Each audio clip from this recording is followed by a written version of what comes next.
Chapter 316. On the long street, raindrops mixed with blood flowed like a river, bringing endless fear to everyone. Wherever Chu Xiu went, almost no one under the three-flower realm could withstand a single strike from his blade. Anyone who touched it would die. However, the problem was that it was useless even if they wanted to escape. Wherever Lin Nani went, Chu Xiu would follow. At this moment, everyone present wished that they could skin Lin Nani alive. Previously, this old fox had spoken vehemently and passionately, as if he wanted to fight Chu Xiu to the death. In the end, he was forced to flee in all directions by Chu Xiu. However, the problem was that Lin Nani was cunning. He ran to places with a lot of people and used them to help him resist Chu Xiu. It was true that he couldn't outrun Chu Xiu, but it was fine as long as he could outrun the others. His intentions were extremely sinister. Right at this moment, a ray of sword light shot out from midair. The sword light was very small, but it had boundless sharpness. It was as if nothing could resist that sword light. The moment the sword light fell, Chu Xiu was suddenly alarmed. He gave up on chasing Lin Nani and raised the heavenly demon dance in his hand. With a slash, the blood-refined divine power and the Avicii demonic chi fused together and sprayed towards the sword light. However, the seemingly inconspicuous sword light instantly defeated Chu Xiu's blood-refined divine power and the Avicii demonic chi. It slashed on Chu Xiu's heavenly demon dance, making a loud clang. Chu Xiu immediately took a few steps back, and the hand holding the sword was already trembling. A figure fell from mid-air and stood in front of Chu Xiu. His face was cold, and he held a sword with one hand.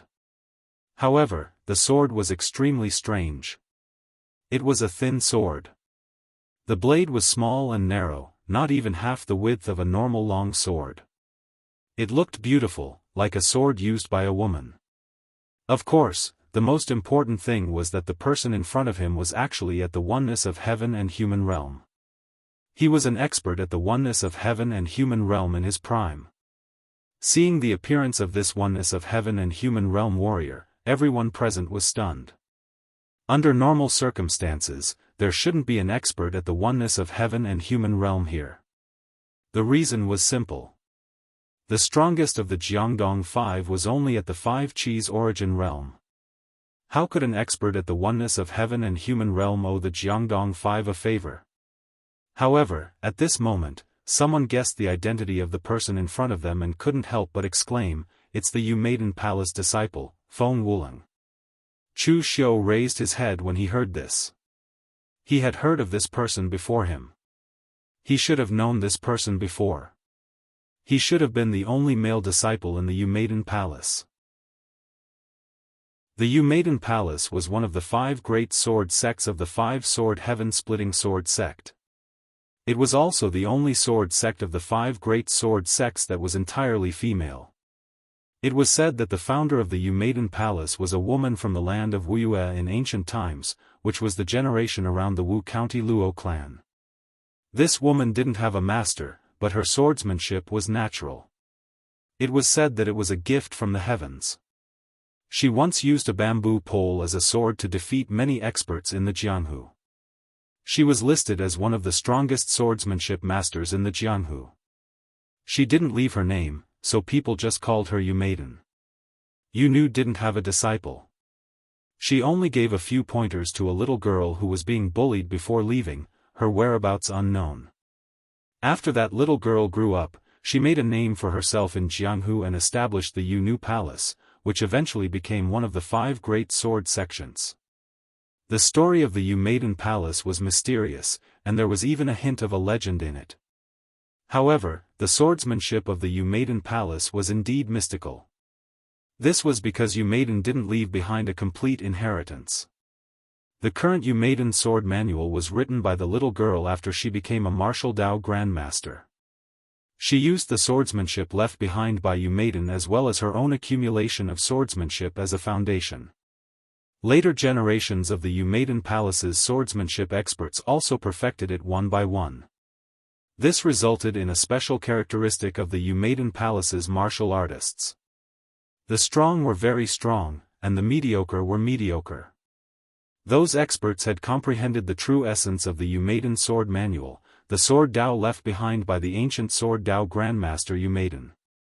That was why they had powerful swordsmanship cultivation. On the other hand, those mediocre martial artists comprehended the surface of the Umaiden sword manual. It was something added by the later generations of the Umaiden Palace's martial artists. Although it couldn't be said to be weak, it was still inferior to the essence of the Umaiden sword manual and the other sects' inheritance techniques. Because of this, the position of the Umaiden Palace among the 5 major sword sects was very unstable. It was sometimes at the top and sometimes at the bottom. Now, the Umaiden Palace was in a period of decline and was at the bottom of the 5 major sword sections. The background of Feng Wuling was also very interesting. The Umaiden Palace didn't accept male disciples, but he was the only male disciple of the Umaiden Palace. To be precise, he wasn't a disciple because the Umaiden Palace had never acknowledged him. Instead, they hunted him down everywhere, wanting to take back his martial arts. The disciples of the Umaiden Palace weren't allowed to marry. As long as they joined the Umaiden Palace, they would be a member of the Umaiden Palace for life. They only had swordsmanship in their lives. However, more than 10 years ago, a female disciple of the Umaiden Palace accidentally fell in love with an itinerant warrior and eloped with him. She even taught him the Umaiden sword manual of the Umaiden Palace. This person was Feng Wuling. Of course, the Umaiden Palace wouldn't ignore such a violation of sect rules. They sent disciples to kill the 2 of them and told the female disciple that as long as she was willing to return to the Umaiden Palace, they wouldn't cripple her martial arts. They would only imprison her, but Feng Wuling had to die. The final outcome of this matter was that the female disciple of the Umaiden Palace wasn't willing to completely break off relations with her sect. However, she wasn't willing to let Feng Wuling die either. Hence, she committed suicide and Feng Wuling became a wanderer. This matter caused an uproar back then, so Feng Wuling was very famous. Everyone thought that he had been secretly killed by the Umaiden Palace. No one expected him to appear here. Chu Xiu looked at Feng Wuling and said with narrowed eyes, "I have no enmity with you. For you to appear here, I'm afraid the person behind you can't take it anymore and is preparing to use his own strength to kill me. You've been chased by the Umaiden Palace for so many years, but you haven't appeared in the underworld for the past few years. There isn't even a trace of you. Clearly, someone is protecting you. Furthermore, looking at your aura, it's much stronger than when you were being chased. Clearly, you haven't stopped cultivating during this period of time. To be able to hide from the Umaiden Palace and protect you, and even give you so many cultivation resources, it seems like the person behind you is quite powerful." Chu Xiu's words caused everyone present to look at each other in dismay. Could it really be like what they had said before, that this matter was instigated by someone? Not only were the hot-blooded people who wanted to cause trouble for Chu Xiu, but there were also people who were here to watch the show. These people were very rational. After hearing Chu Xiu's words, their instincts told them that something was wrong, especially when Feng Wuling appeared. It was obvious that there was a conspiracy behind this matter. Feng Wuling said with an expressionless face, "I have no enmity with you, but I have taken someone's money to get rid of trouble. If someone wants to kill you, I can only use my sword. This is how the underworld works." When he was young, Feng Wuling was also a hot-blooded hero of the underworld. Otherwise, he wouldn't have fallen in love with a disciple of the Umaiden Palace and even betrayed her sect to be with him. But now, after being chased by the Umaiden Palace for so many years, Feng Wuling's blood had long turned cold, and his heart had long died. He had seen countless cruel things in the underworld. Now, Feng Wuling was just a sword that killed. Xiahou Wujiang could protect him from being found by the Umaiden Palace and provide him with cultivation resources. Therefore, he could kill for Xiahou Wujiang. Feng Wuling raised the thin sword in his hand. The sword in his hand was the Umaiden sword, a special weapon of the Umaiden Palace. It was long and slender, like a bamboo pole. It was meant to imitate the bamboo pole that the Yu maiden used to defeat all the experts in the world. Similarly, the Yu maiden sword in Feng Wuling's hand was also the last memory left to him by his former lover. The sword light rose, and the wind and clouds broke. In an instant, the resplendent sword light condensed into a single point. The surroundings were silent, and when the sword landed, there wasn't even a sound of breaking through the air. But in an instant, it had already arrived in front of Chu Xiu. The sword arts of the Yu Maiden Palace were the strangest sword arts in the world. If one couldn't comprehend the core of the Yu Maiden Sword Manual, then the sword arts of the Yu Maiden Palace could only be considered mediocre. It was similar to the Ba Mountain Sword Sect and Azure Water Sword Sect, which cultivated sword arts, but were unable to reach the pinnacle of swordsmen. However, if one could truly comprehend the essence and true meaning of the Yu Maiden Sword Mantra, the might would surpass one's imagination. The simple sword moves were natural and seemed ordinary, but each move was a powerful unparalleled sword technique. There were thousands of disciples in the Yu Maiden Palace, but less than 1 in 100 could truly comprehend the essence of the Yu Maiden Sword Manual. Even when the Yu Maiden Palace was at its peak, there were only 100 of them. Feng Wuling's lover actually didn't comprehend the essence of the Yu Maiden Sword Manual. Instead, it was Feng Wuling, the man, who had comprehended it. To the Yu Maiden Palace, this could be considered a form of irony. That was why the Yu Maiden Palace paid such a huge price to hunt him down, not only because he fell in love with a female disciple of the Yu Maiden Palace, but also because he had learned the Yu Maiden Sword Manual and comprehended its essence. This was something that the Yu Maiden Palace couldn't tolerate. And now, when faced with Feng Wuling's sword, Chu Xiu, who bore the brunt of the attack, immediately felt an immense pressure. Right now, Chu Xiu was in between the 3-flower realm and the 5 cheese collecting in the origin realm. However, it wasn't that easy to break through, but his combat strength had already surpassed the 3-flower realm. Regular 5 cheese collecting in the origin realm were no match for him.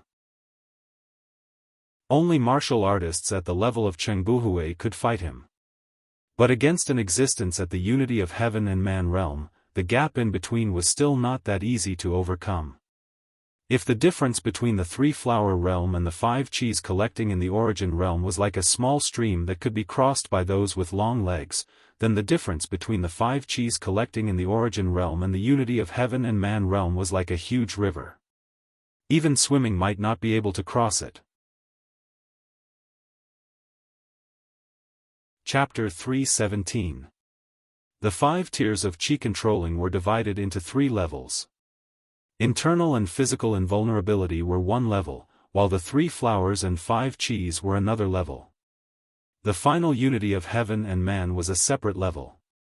The fact that this level could be ranked as a separate level was already enough to prove the strength of the unity of heaven and man realm.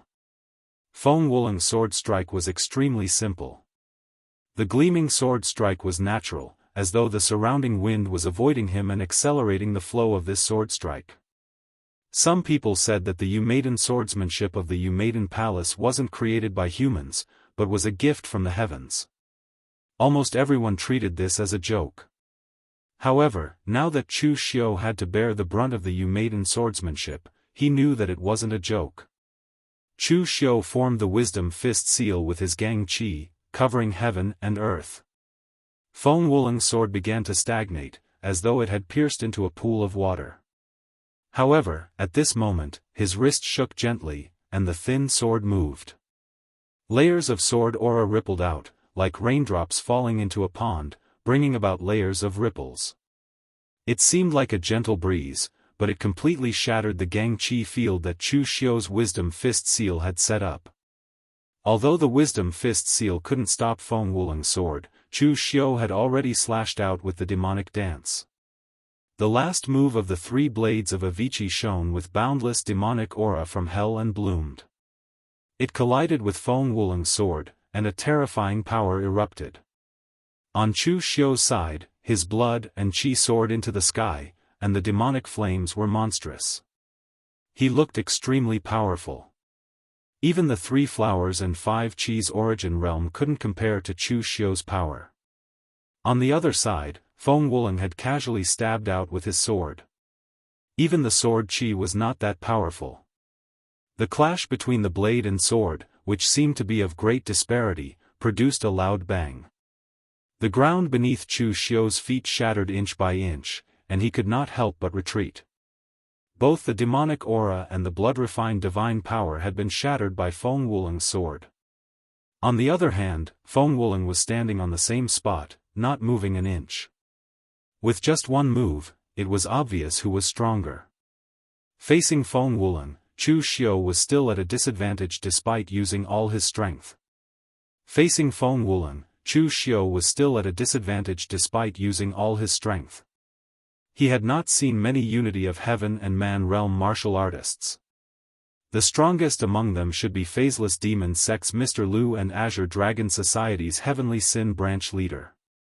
Feng Wuling hadn't reached the Unity of Heaven and Man realm for as long as either of them, so he wasn't much stronger than them. However, he wasn't much weaker than them. At the very least, he was much stronger than Han Dongul, the hanger-on of King and Lu, who died in the hands of Mr. Liu. In particular, Feng Wuling's Umaiden swordsmanship was simply unfathomable. The sword's momentum was natural, and while the power seemed ordinary, it was all-encompassing when he attacked. In terms of power, he crushed Chu Xiu in all aspects. Feng Wuling said, "You're strong to be able to block my sword while you're only at the 3-flower realm. What a pity." Feng Wuling didn't say what he thought was a pity, but everyone knew that Chu Xiu was still going to die today. Facing the Unity of Heaven and Man realm at the Unity of Heaven and Man realm wasn't as simple as a difference of 2 realms. Lin Nani, who was hiding on the side, wiped the cold sweat off his head. He was glad that he was still alive. At the same time, he was cursing Xiahou Wujiang in his heart. He clearly had Feng Wuling as his trump card, so why did he ask them to come? Anyway, Feng Wuling had been hunted down by the Umaiden Palace for so long. If he killed Chu Xiu now, it wouldn't be a big deal for him to be hunted down by the Guanzhong torture room. Lin Nani didn't know that Xiahou Wujiang had been using them from the beginning. Why would he let his own people do something that outsiders could do? At that moment, in the arena, Feng Wuling stabbed out with the Umaiden sword one after another. Every move was extremely simple. In the eyes of outsiders, it was such a simple stab. There were no changes in the flow of energy, nor was there an explosion of vigor. It was simply like child's play. How could this be called a sword technique? However, it was precisely this kind of childish sword technique that contained heaven and earth with every slash. It was graceful and free, completely suppressing Chu Xiu in terms of power. Another sword descended. The slender Umaiden sword was as heavy as 1,000 caddies, and the sword aura was like an antelope hanging its horns, making it hard to grasp. Chu Xiu slashed out with the demonic dance in his hand. However, the powerful blood-refined divine shield and demonic aura couldn't block this slash. He was sent flying for over 10 steps, and the arm that held the saber was already bleeding. "It's over." Feng Wuling's voice was indifferent. His figure seemed to be hidden between heaven and earth. As he stabbed out with his sword, his body became one with heaven and earth. The wind that blew around him and the raindrops that fell from the sky all condensed into a sword and slashed at Chu Xiu. The Umaiden sword mantra was a gift from the heavens. The sword's momentum was naturally formed, and there were no fixed moves. The amount of power that could be unleashed depended entirely on the depth of one's understanding of the sword and the depth of one's understanding of heaven and earth. In the past, Umaiden could defeat all the experts in the world with a bamboo pole. The bamboo pole was a sword in her hand, and the wind and clouds in her hand were also swords. The disciples of the Umaiden Palace couldn't reach such a level, and Feng Wuling naturally couldn't either. However, he temporarily integrated his sword into heaven and earth, allowing everything around him to condense power for his sword. Such a level of comprehension was rare even in the Umaiden Palace. A strong murderous intent flashed in Chu Xiu's eyes. A blood mist condensed around him as he burned his vital energy and blood. The power of vital energy and blood condensed the murderous intent around him. At this instant, Chu Xiu punched out with a murderous intent that soared into the sky. There was no heaven and earth. Annihilating sky and earth, annihilating oblivion, killing fist. The strength condensed by this punch was even several times stronger than the punch Chu Xiu had used to kill Yao Leshan earlier. He discarded all his thoughts and obsessions and stepped into a true state of oblivion, and the might of this punch was sufficient to make everyone take notice of him. Disregarding life and death, there was only the word kill in his mind. This was the true oblivion-killing punch of heaven and earth. The powerful fist intent tore the heavens and earth. If Feng Wuling's sword borrowed the power of heaven and earth, then Chu Xiu's punch tore the heavens and earth with his murderous intent. During the collision, the earth energy was shattered and the gale was torn apart. Even the raindrops evaporated into mist during the exchange between Chu Xiu and Feng Wuling. Chu Xiu's fist collided with the edge of the sword, and a stream of blood spurted out. The stellar energy on Chu Xiu's right arm was torn apart, and the sword wound extended from his fist to his shoulder. Chu Xiu's figure brushed past Feng Wuling's shoulder, and he stood over 100 feet behind Feng Wuling. Fresh blood flowed down his arm, and the killing intent in his eyes disappeared. However, his face was frighteningly pale. This could be said to be the most serious injury that Chu Xiu had ever suffered. His arm was almost crippled by Feng Wuling's sword. On the other side, Feng Wuling revealed a look of shock. He touched his chest, and a stream of blood flowed out from his mouth. The power of Chu Xiu's punch had actually been neutralized by his sword. However, there was one thing that couldn't be neutralized, the murderous intent that Chu Xiu had condensed. The murderous intent that entered his body was as cold as a blade, cutting his internal organs. However, it didn't matter. Murderous intent alone couldn't kill someone. The surrounding people were also dumbfounded. They looked at Chu Xiu as though they were looking at a monster. Although Chu Xiu had been defeated in the previous exchange, and he was severely injured by Feng Wuling's sword, he was almost crippled. However, Feng Wuling had actually been injured by Chu Xiu. One had to know that Feng Wuling was an expert at the oneness of heaven and man realm. Yet, he was injured while fighting with Chu Xiu, a warrior at the three-flower realm. What kind of concept was this? Perhaps it existed in the pugilistic world, but at least the people present had never heard of it. Feng Wuling wiped the blood from the corner of his mouth and raised his sword.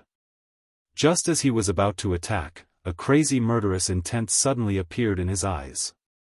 He was no longer as calm as before. He shouted at Chu Xiu angrily, "You deserve to die." A crack suddenly appeared on his maiden sword, extending from the tip to the hilt.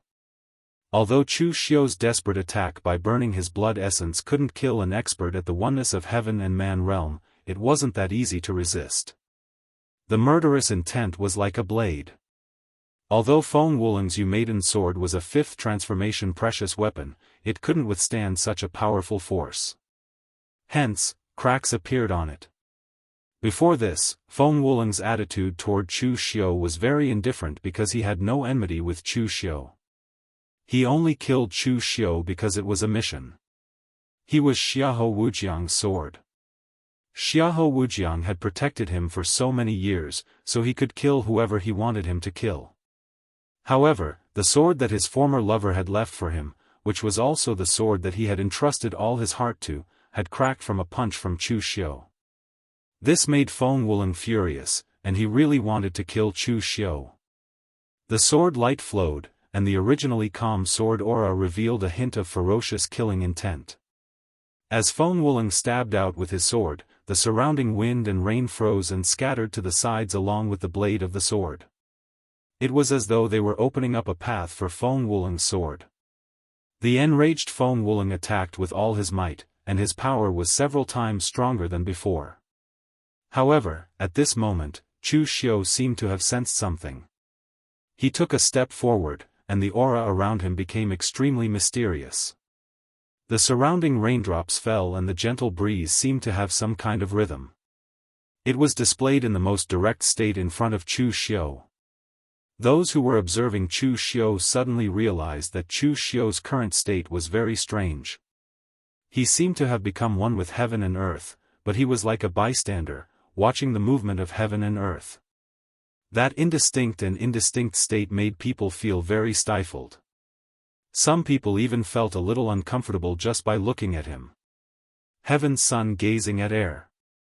It was unknown whether it was a sudden epiphany or the immense pressure between life and death, but the heaven's son gazing at air that Chu Xiu had been painstakingly searching for but was unable to get to the beginner level actually made a breakthrough at this moment. Although it was only the beginner level, he could still use it with some difficulty. At this moment, in Chu Xiu's eyes, Feng Wuling seemed to be surrounded by threads. These threads were twisting, and they were the trajectory of Feng Wuling's attack. Looking at the sky, as long as he could find a loophole, Chu Xiu would still have a chance. Chapter 318. Chu Xiu's heaven's son gazing at air was just a beginner's level. Naturally, he couldn't reach the great mastery level of the heaven's son gazing at air's ability to predict heaven's secrets, which was comparable to the power of ghosts and gods. However, even if it was just a beginner's level, it was enough for Chu Xiu. Feng Wuling was indeed very powerful. Even under Chu Xiu's heaven's son gazing at air, his sword aura was almost invulnerable. The natural Maiden swordplay could be said to be a sword technique with the least flaws. It was a sword bestowed by the heavens. If one wanted to find its flaws, they would have to find the flaws of the entire world. Although there were no flaws in the sword technique, there were flaws in the person. Previously, Chu Xiu accidentally cracked the Maiden sword in Feng Wuling's hand, causing him to lose his cool and fall into a violent rage. This was Feng Wuling's flaw, the flaw in his state of mind. The blade of the sword tore through the sky. Under that powerful might, the wind and rain were torn apart. The aura on Chu Xiu's body fluctuated. In Chu Xiu's eyes, lines condensed into Feng Wuling's trajectory. Even the vital energy around his body was constantly changing, reflecting in Chu Xiu's eyes. Now that Chu Xiu was severely injured, there was only one chance. Feng Wuling would die if he grasped that flaw. If he failed, Chu Xiu would die. Among those twisting lines, the anger and murderous intent in Feng Wuling's heart caused the center of his sword force to be the most unstable. At the moment when one of the lines twisted, Chu Xiu also made his move. His right arm was severely injured. With his left hand holding the blade, monstrous demonic aura condensed on the blade. The blood-refined divine shield was condensed to the extreme by Chu Xiu. His body took the initiative to collide with Feng Wuling. Everyone was stunned when they saw this scene. Could it be that Chu Xiu had gone mad? Was he sending himself to his death? However, the next scene was beyond their imagination. Chu Xiu's blade collided with Feng Wuling's sword. The blade slashed out at an extremely tricky angle. All the demonic aura gathered at one point and exploded. The Maiden sword in Feng Wuling's hands suddenly shattered. No! Feng Wuling roared furiously, his eyes filled with endless madness. The Maiden sword was the only remembrance left to him by his lover, as well as the only thing he could entrust his heart to. Now that it had been destroyed by Chu Xiu, he instantly fell into a frenzy. Although it was the same sword force of the Maiden sword, it was filled with endless anger and murderous intent. Although it was the same sword force as the Maiden sword, it was Chu, and Feng Wuling, Wuling, and Chu Xiu, sword. With a, Feng Xiu and Xiu, Feng, and blood, Shan, Feng, and blood, Feng, Chu Xiu Shan, and Feng. S, and Chu Wu, Feng, Zais, Chen, An. Chu Xiu Feng. Chu. Chu. Chen Chu Tu. Chu Wu Xiu Ling. Xiu. The arena was silent. A bloody hole appeared under Chu Xiu's ribs, and fresh blood was flowing out slowly. At the critical moment, Chu Xiu had used the Heaven Sun Gazing at Air spell to predict Feng Wuling's attack trajectory. He had forcefully shifted his position and condensed his qi of vigor. Therefore, only a bloody hole had appeared under his ribs. Otherwise, Feng Wuling's attack would have completely shattered Chu Xiu's heart. However, when they looked at Feng Wuling's side, everyone present gasped in shock. Feng Wuling stood on the spot with a pale face, and there was a bloody wound on his neck. Feng Wuling lifted his head, and a look of relief appeared in his eyes. Just as he was about to say something, fresh blood spurted out from his neck, and his body fell to the ground. Chu Xiu heaved a sigh of relief. He had won this round, but it was a fluke. The Heaven Sun Gazing at Air spell could only give Chu Xiu a chance. Whether or not Chu Xiu could grasp this opportunity depended on himself. Just now, he had used all his strength. After using the Heaven Sun Gazing at Air spell to identify Feng Wuling's loophole, he finally shattered Feng Wuling's qi of vigor with one slash, and the edge of his blade had narrowly slid across Feng Wuling's neck. He was really very lucky in this battle. In all fairness, Feng Wuling was very strong. If Chu Xiu had not managed to create a crack on his Maiden sword, causing Feng Wuling to be enraged, Chu Xiu would not have been able to find his loophole. By the time Chu Xiu completely shattered Feng Wuling's Maiden sword, Feng Wuling had already descended into madness. As a martial artist who had lost his mind, he was full of loopholes. The only difference was whether or not Chu Xiu could successfully grasp this loophole. Chu Xiu did not see Feng Wuling's final gaze. In fact, Feng Wuling's heart had already died after his lover committed suicide. Feng Wuling was just a walking corpse who only knew how to think about the past. Although he was not afraid of death, he did not have the motivation to live. Now that Chu Xiu had killed him, Feng Wuling could actually be considered a release for him. At this moment, Feng Wuling's death made everyone present fall silent. What did they just see? Chu Xiu actually killed a great expert at the unity of heaven and man realm. A three-flower realm cultivator killing someone at the unity of heaven and man realm was simply unheard of. At the very least, they had never heard of such a thing. This kind of strength was simply unimaginable. At this moment, everyone looked at Chu Xiu with horror in their eyes. Was he still human? Up in the restaurant, Chan Er's eyes were also filled with horror. When one's strength reached a certain level, it would make one ignore one's background.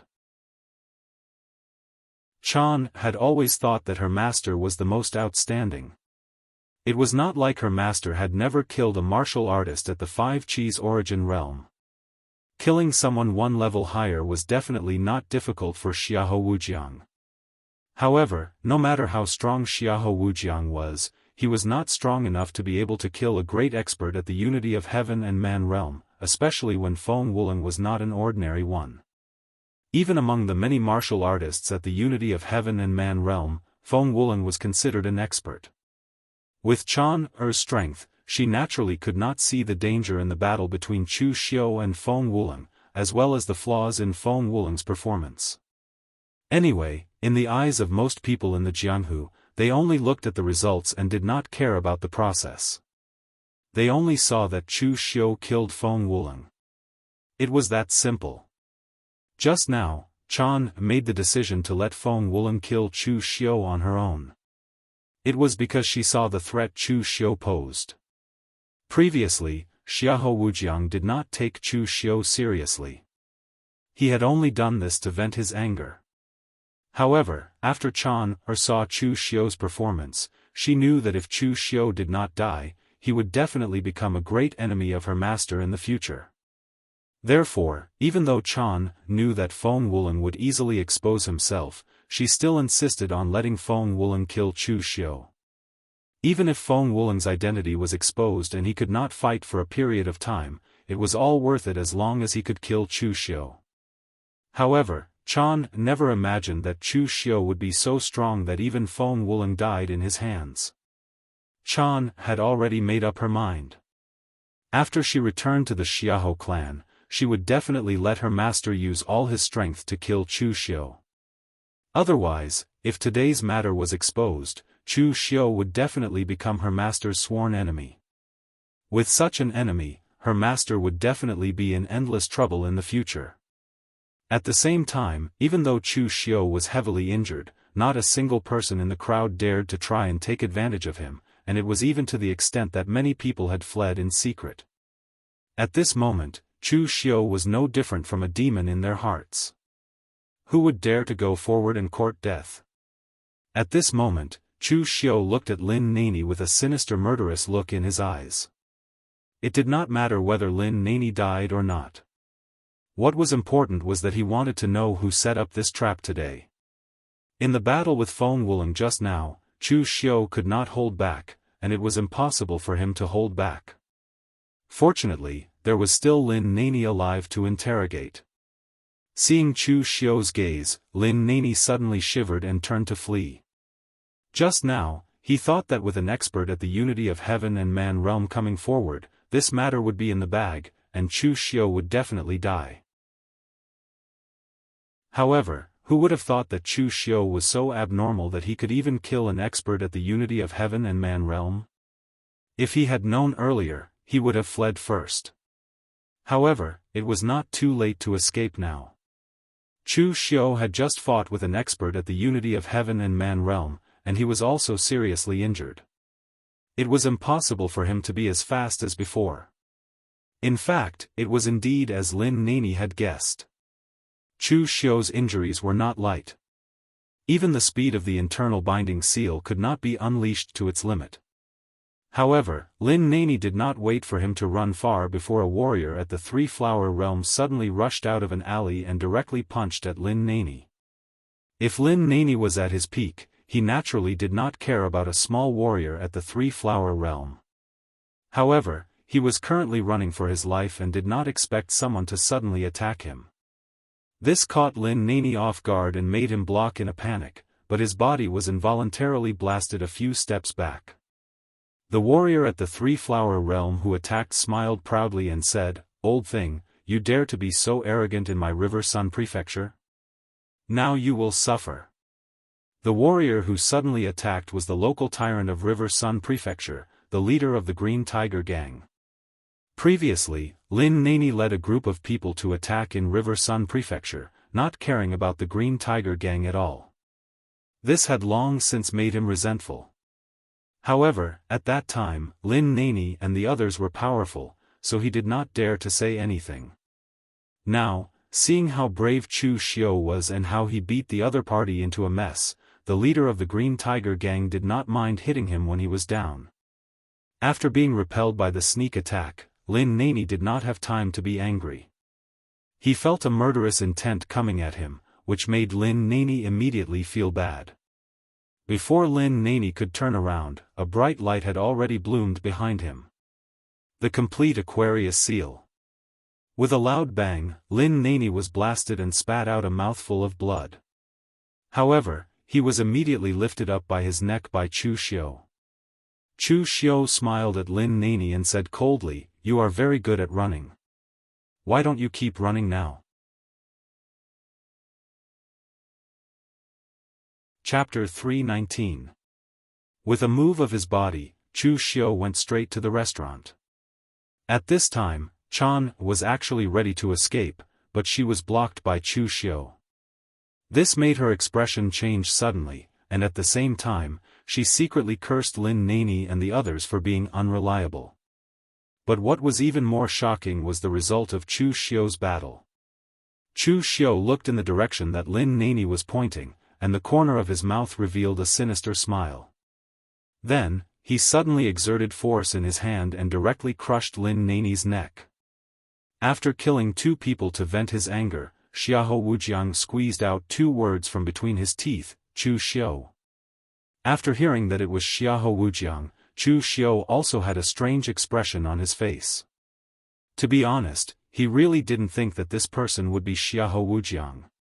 His own woman was killed by Chu Xiu. If Xiahou Wujiang remained indifferent, could he still be considered a man?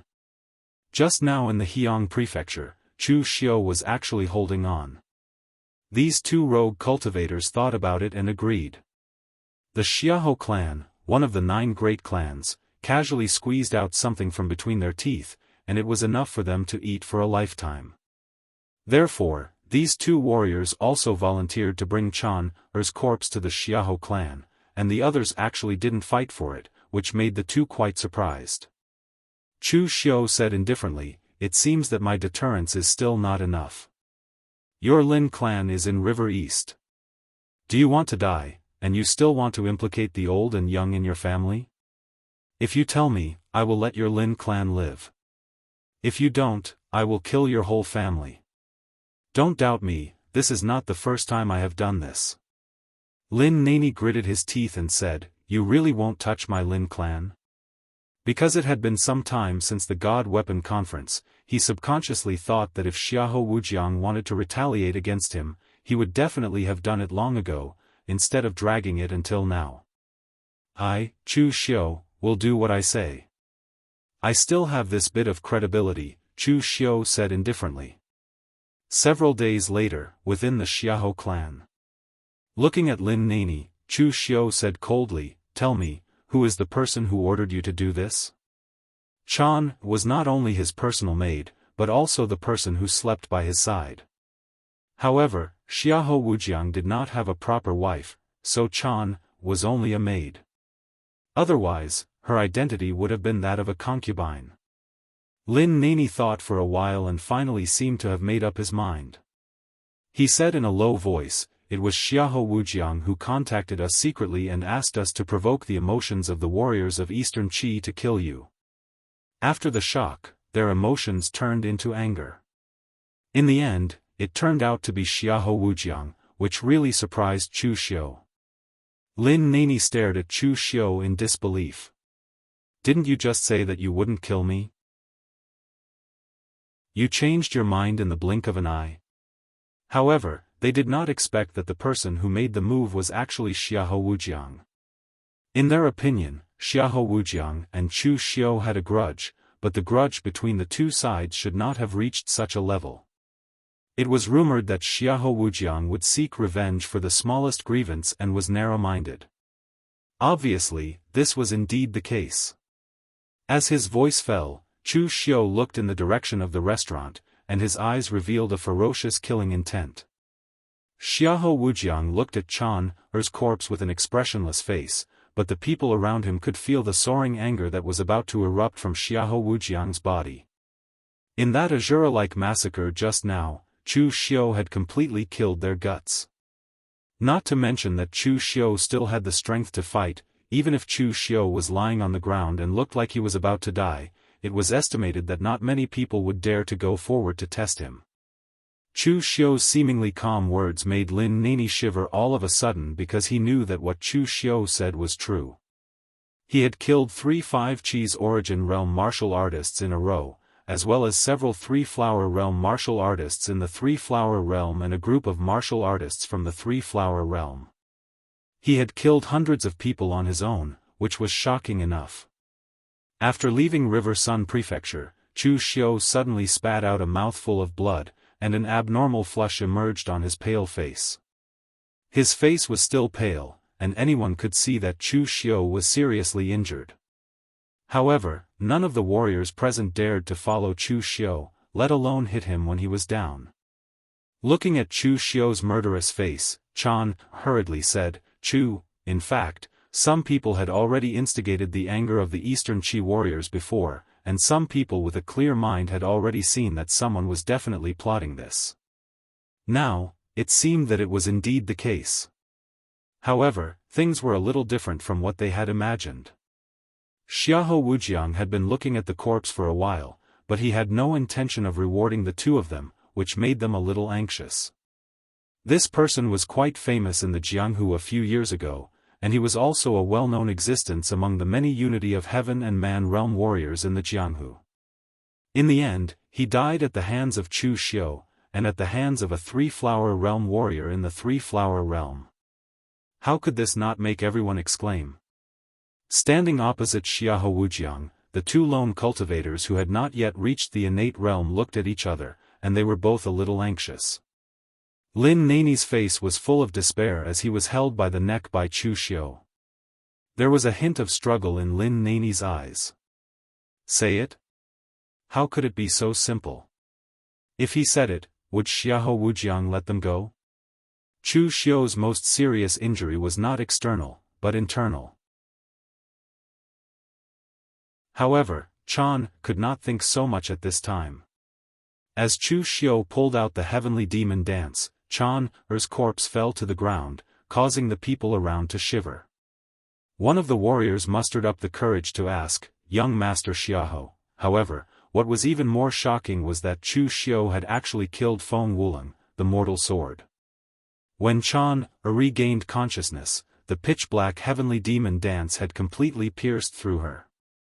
Large amounts of blood flowed from her mouth, and Chan's eyes were full of disbelief. At this moment, Xiahou Wujiang's hatred for Chu Xiu had reached its peak, and he wanted nothing more than to swallow him alive. As soon as she said this, the surrounding warriors were all horrified. It turned out that this matter was really instigated by someone in the dark. As soon as she said this, she saw Chu Xiu's gaze instantly turn into an abyss, completely pulling her spirit into it. Previously, there were people who said that Chu Xiu's reputation in Eastern Qi was even greater than his reputation in Northern Yan and Guangzhou. After this incident, everyone could almost confirm this point. After killing Feng Wuling, Chu Xiu was already somewhat exhausted. Chu Xiu threw Lin Nani's corpse to the side and said indifferently, "I only said not to destroy your Lin clan, but I didn't say not to kill you." Feng Wuling's sword finger had blasted a bloody hole in Chu Xiu's ribs, but there was sword aura entering his body and entrenched in Chu Xiu's meridians, tearing them apart continuously. It would probably take some time for it to be cleared. After saying this, Chu Xiu's figure slowly left the long street and walked out of River Sun Prefecture. She could not believe that Chu Xiu had killed her without even listening to a word from her. Did Chu Xiu not know her identity? Xiahou Wujiang. Of course, what made them even more horrified was Chu Xiu's attitude. When Lin Nani saw that Chu Xiu did not speak, he thought that Chu Xiu did not believe him. Lin Nani hurriedly said, "What I said is true." Xiahou Wujiang's maidservant, Chan is observing this from that restaurant. Therefore, after receiving the news, Xiahou Wujiang did not care about the strength displayed by Chu Xiu, nor did he care about the dead Feng Wuling. Right now, he could not wait to immediately cut Chu Xiu into 1,000 pieces. While Chu Xiu was recuperating, news of what happened in River Sun Prefecture also spread, and it immediately caused a stir in the Eastern Qi martial arts circle. Since they wanted to kill Chu Xiu, they had naturally studied Chu Xiu's information. Whether it was during the period of the Blue Dragon Society or the period of the Guangzhou torture room, it was not the first time that Chu Xiu had destroyed an entire family and clan. He would really do what he said. This time, they were actually played like monkeys and came here to seek death from Chu Xiu. How could they not be angry? Chu Xiu killed such a beautiful woman just like that. He was really cruel and merciless. River Sun Prefecture was not a place to recuperate, and Chu Xiu's current injuries could no longer support him on his journey.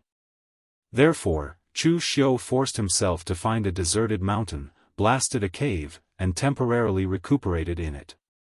They were the ones who brought Chan's body back.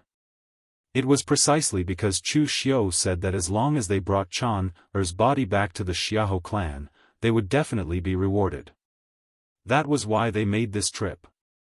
Therefore, Chu Xiu previously guessed that it might be the crown prince or the second prince who did it. They had the reason and the ability to cause such a big movement in such a short period of time. This woman was Xiahou Wujiang's person, but in the end, Chu Xiu killed her just like that. He didn't even give her a chance to say a word. One could imagine how Chu Xiu's attitude towards Xiahou Wujiang and the Xiahou clan was.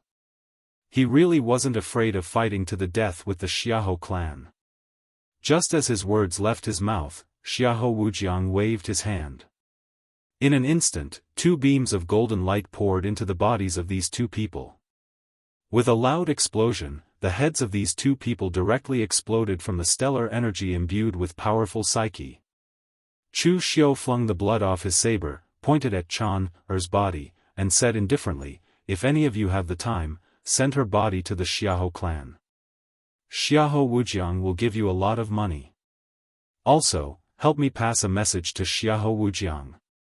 Since he wants to play, then I, Chu Xiu, will play with him to the end. Let's see who can play the other to death in the end." The You Maiden Sword mantra was powerful. As long as one comprehended its essence, the might of its sword Dao was simply beyond imagination. However, it was useless to be angry. The other party was the most outstanding genius of this generation of the Nansang Xiahou clan. Even if they, these poor wandering martial artists, were played by him, they could only endure it. How could they go and find Xiahou Wujiang to ask for an explanation? However, Chu Xiu couldn't show the slightest bit of weakness. Otherwise, he couldn't be sure if someone would hit him when he was down. The headless body fell to the ground. Perhaps it was only at the moment before they died that they knew why no one fought with them over it. Who would fight over something that was sending themselves to death? Chapter 320. Xiahou Wujiang's reputation in the Xiahou clan wasn't very good. Everyone knew that this young master was narrow-minded and had a bad temper. Normally, they would hide from Xiahou Wujiang, not to mention at a time like this. So when Xiahou Wujiang was furious, the servants of the Xiahou clan all hid far away, for fear that they would be like those 2 idiots and give Xiahou Wujiang a chance to vent his anger. At this time, the door of the courtyard was opened, and Xiahou Wujiang turned around and scolded, "Get out," but before he could scold, he forcibly swallowed it back, because the middle-aged man in a brocade robe who pushed open the door was the clan leader of the Xiahou clan and also Xiahou Wujiang's father, God Lingyun Xiahou. This generation of the Xiahou clan was full of heroes.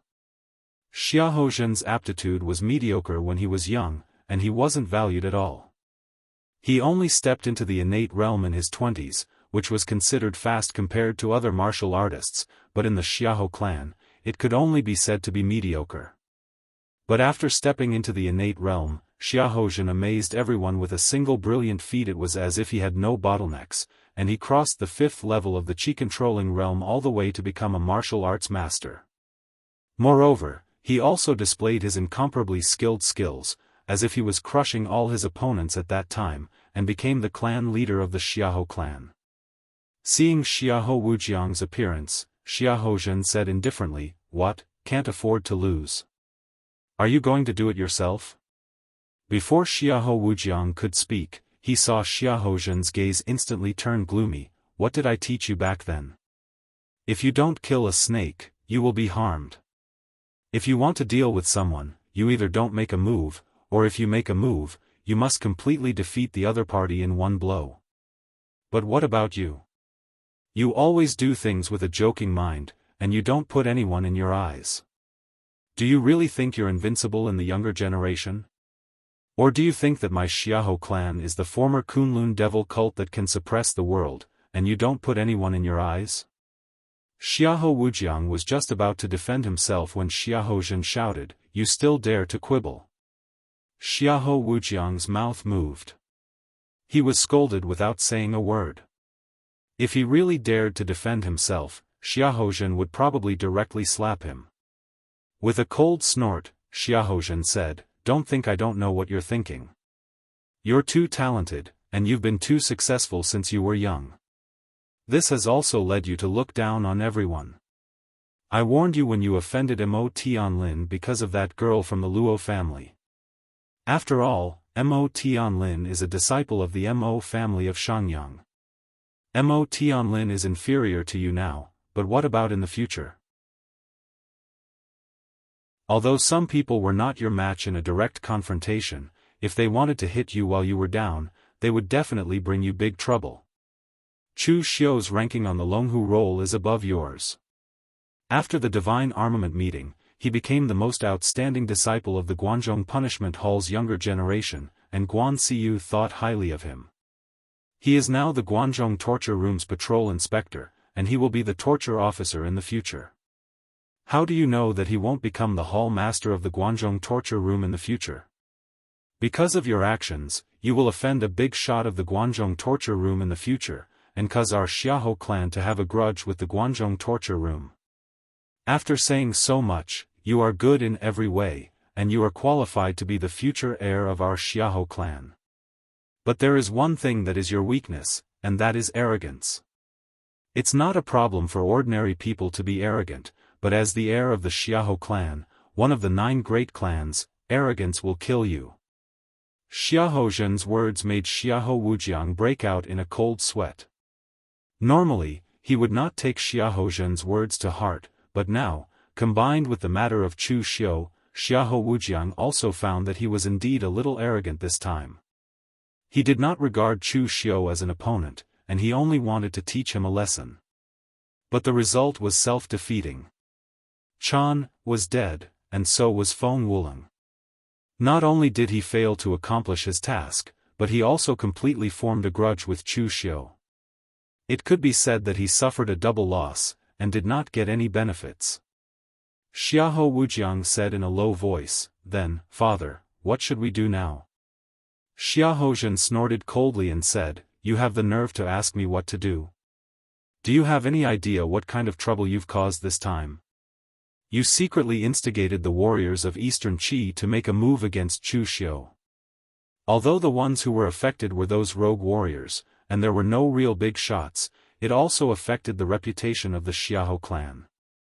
Now that you have made a move, the news has probably spread to the Guanzhong Torture Room. If you dare to make a move again, it will be like slapping the face of the Guanzhong Torture Room and then throwing it into the mud and stepping on it. At that time, I guess Guan Xiu will personally come to the Xiahou clan to ask for an explanation. If you can face Chu Xiu squarely and kill him in one go, then the trouble will only be temporary, and I will help you deal with it. But in the end, you failed, and instead let Chu Xiu show off his power. Then this trouble will be long-term. At least for now, you can't touch Chu Xiu anymore. Also, the Yunu Palace is also a problem. You really have the guts to dare to recruit people like Feng Wuling. Even I don't know about this matter. It's not like you didn't see how the Yunu Palace chased after Feng Wuling in the past few years. After this matter, although Feng Wuling is dead, the Yunu Palace has already come to the door and wants the Xiahou clan to give them an explanation. After all, those women are not big-hearted. Your matter this time has already caused the elders to be very dissatisfied. From today onwards, you will go to the ancestral hall to cultivate in seclusion. Without my permission, you are not allowed to see anyone, and you are not allowed to take half a step out of the ancestral hall. After saying that, Xiahou Zhen snorted coldly and turned to leave. In fact, Xiahou Zhen was not so angry in his heart. This matter might be a good thing for Xiahou Wujiang. Xiahou Zhen had been quiet for a long time, and his state of mind and potential had been polished to perfection. This was why he could amaze the world with a brilliant feat and catch up from behind. On the other hand, his son was the exact opposite. He was born a genius and had never suffered any setbacks or hardships in his life. This also led to the defect of his arrogant character. If the matter of Chu Xiu could make Xiahou Wujiang reflect thoroughly and change this bad habit, it might be a good thing. The Battle of River Sun Prefecture caused a lot of noise in Eastern Qi, but in the end, it was still suppressed by the Xiahou clan. Anyway, Chu Xiu did not die in the end, and the Guanzhong Torture Room could not cause trouble for the Xiahou clan with great fanfare just for Chu Xiu. As for the Yunu Palace, the Xiahou clan also used some unknown method to settle the matter. In short, the matter was temporarily peaceful. Half a month later, Chu Xiu also walked out of the cave where he cultivated in seclusion. Squinting at the sun above his head, Chu Xiu's face was still pale at this time. Although his injuries were healed, his vitality was not so easy to recover. This time, the injuries Chu Xiu suffered were also a little serious, so after returning to the Guanzhong torture room, he also had to continue to cultivate in seclusion for a period of time, so that he could completely recover his vitality, and also try to break through the 5 qis collecting in Origin Realm. After coming out of seclusion, Chu Xiu also specially inquired about the matter regarding the Xiahou clan. After learning that Xiahou Wujiang was grounded and that the Xiahou clan had completely suppressed the disturbance, Chu Xiu also understood that this matter should be Xiahou Wujiang's own decision, and the Xiahou clan did not participate in it. Otherwise, if the Xiahou clan wanted to kill him, Chu Xiu would not have escaped so easily, and the Xiahou clan would not have let go so easily either.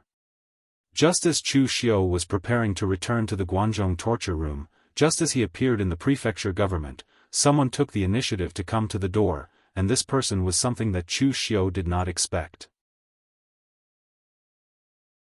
The person who came turned out to be the Guangdong torturer of the Guanzhong torture room, Million Swords Flow, Shao Yi. Seeing Shao Yi coming, Chu Xiu could not help but ask curiously, "Why are you here, Lord Shao?" The corner of Shao Yi's mouth had a faint smile, and he said, "How could the Guanzhong torture room not know that you caused such a big mess in Eastern Qi? You are the most outstanding young disciple of the Guanzhong torture room of this generation." If the Guanzhong torture room did not even have the slightest bit of response, it would be a little too much. "In order to prevent the Xiahou clan from making another move, I came to receive you, but who knew that you would hide yourself? I have been looking for you for many days, and only when someone said that you had appeared here, did I rush over." Chu Xiu nodded and said, "Thank you, Lord Shao, for your help." At this time, Chu Xiu suddenly thought of something and asked, "Lord Shao, did the Hall Master send you this time?" Chu Xiu was a little puzzled, because Shao Yi did not seem to have any relationship with him. If someone had come, it should have been Wei Jiuduan, who was his superior. Chu Xiu vaguely guessed something, and he could not help but sneer in his heart. Shao Yi was stunned, but then he smiled and said, "It is said that you are not on good terms with your superior, Wei Jiuduan, so I can't be bothered to cover for him. The Hall Master said in front of the 4 of us that he was going to send someone to receive you, so this person was indeed sent by Wei Jiuduan. However, the older one gets, the more afraid they are of death. That old fellow Wei Jiuduan was probably worried that the Xiahou clan would continue to make a move, so he pretended that he did not understand the Hall Master's intentions. Thus, the Hall Master could only send me. Who asked me to be so free during this period of time?" When Shao Yi revealed the matter, Chu Xiu was actually not angry. In any case, he and Wei Jiuduan had completely fallen out because of the Wei and Zhang clans. However, he really did not expect that Wei Jiuduan would dare to play such a trick in front of Guan Siyu. He reckoned that his position in Guan Siyu's heart would definitely plummet. After all, as a superior, Wei Jiuduan had even made excuses to save his subordinate. One could imagine what he would do in the face of the Guanzhong torture room's crisis.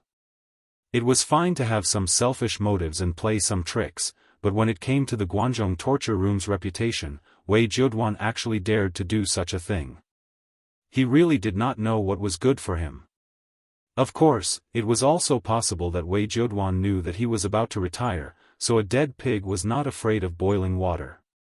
So what if Guan Siyu had a good impression of him? Could she still keep him in the Guanzhong torture room?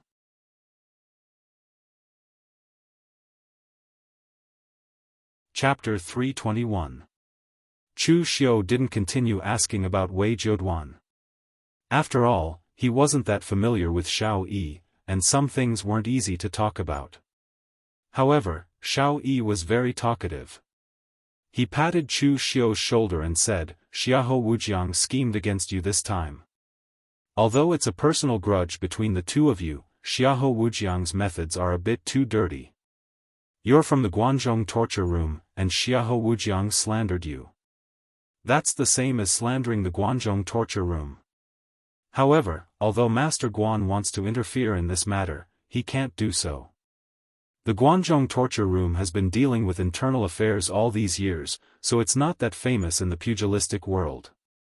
At least, it's not as famous as the Xiahou clan, which is one of the top 9 aristocratic families. In addition, the Xiahou clan stopped in time, so Master Guan is prepared to let this matter go. Chu Xiu nodded. He didn't feel that it was unfair. Big forces were like this. They were thinking about giving in and compromising with each other. Moreover, he had heard that even the Yunnu Palace had appeared to demand an explanation from Madame Xiahou, but they had been dealt with by Madame Xiahou. In that case, even if he went to the Guanzhong punishment hall, it would be useless. At this time, Xiao Yi suddenly stared at Chu Xiu and said, "To be honest, I kind of want to fight with you now. You know my background. I used to be a disciple of the Sitting Sword Hut, and Feng Wuling's inheritance is in the Yunnu Palace. Back when the Yunnu Palace was chasing after him, I wanted to find a chance to fight with him and have a taste of the Yunnu sword. It was very unpleasant to fight with those women from the Yunnu Palace. Now that a man has finally come, I've wanted to try it for a long time. I didn't expect Feng Wuling to be killed by you once he appeared after disappearing for so many years. Now I want to fight with you." Chu Xiu smiled bitterly and said, "Don't tease me, Lord Xiao. Don't you know how strong I am? Feng Wuling did die in my hands, but I won that battle by sheer luck. There was a loophole in Feng Wuling's heart, and it was a huge loophole. In that battle, I completely tore apart the hole in his mental state, and only then was I able to seize the last chance to kill him. If Feng Wuling was at his peak, I wouldn't have the slightest confidence in killing him. In fact, I don't even know if I could escape alive from Feng Wuling." Xiao Yi smiled and said, "Don't be humble. Being able to find loopholes is also a kind of ability. If it were someone else, they wouldn't be able to find any loopholes even if they searched for all the detailed information on Feng Wuling. Even if they found them, they wouldn't have the ability to do so." Chu Xiu cupped his fists and said, "Lord Xiao is overpraising me." After exchanging a few more pleasantries, the two of them set off, ready to return to the Guanzhong torture room. Xiao Yi was a little lazy and talkative, always taking the initiative to talk to others. However, he got along well with Chu Xiu. Chu Xiu was also from the Forgetting Sword Hut, one of the 5 major sword sects, and had a unique understanding of martial arts. Although Chu Xiu was only at the 3-flower realm, his combat strength was extremely shocking. He could have a good chat with Xiao Yi on this point. Of course, this was also due to Chu Xiu's killing of Feng Wuling. Otherwise, Xiao Yi wouldn't have been interested in talking so much with an ordinary 3-flower realm martial artist. Nothing happened on the way back to the Guanzhong torture room. Since the Xiahou clan had already decided to completely suppress the matter, they naturally wouldn't come out and cause trouble again. After returning to the Guanzhong torture room, Chu Xiu was surrounded by the martial artists who came and went from the Guanzhong torture room. The Guanzhong torture room had been quiet for so many years, and there were actually not many people who could really make a name for themselves in the martial world. For example, the torture officers and the leaders of the Guanzhong torture room were actually not weak. For example, Xiao Yi and Si Ming. In Chu Xiu's opinion, their strength was definitely not weaker than experts at the level of Mr. Liu and the Heavenly Sin branch leader. However, they were very low-key and unknown in the martial world. In the end, Chu Xiu, a disciple of the younger generation, made such a big name for himself in the martial world. This was somewhat unexpected to many. Of course, most of the martial artists in the Guanzhong torture room looked at Chu Xiu with kind eyes. No matter how bad Chu Xiu's reputation was outside and how many people scolded him, at the very least, Chu Xiu was a member of the Guanzhong torture room. He also represented the Guanzhong torture room in the martial world. This also made the constables of the Guanzhong torture room feel proud. As for those who were jealous, although there were people, they were still in the minority. After all, Chu Xiu's current achievements were a little too great. As long as one wasn't an idiot, they should know how big the gap between them and Chu Xiu was. jealousy? It was basically a joke to say it out loud. Xiao Yi brought Chu Xiu to the main hall to report. Not only was Guan Siyu there, but the other 3 torture officers were also there. Xiao Yi walked into the hall and said with a smile, cupping his hands, "Hall Master, I was fortunate enough to not let you down. I went through a lot of trouble to bring Chu Xiu back.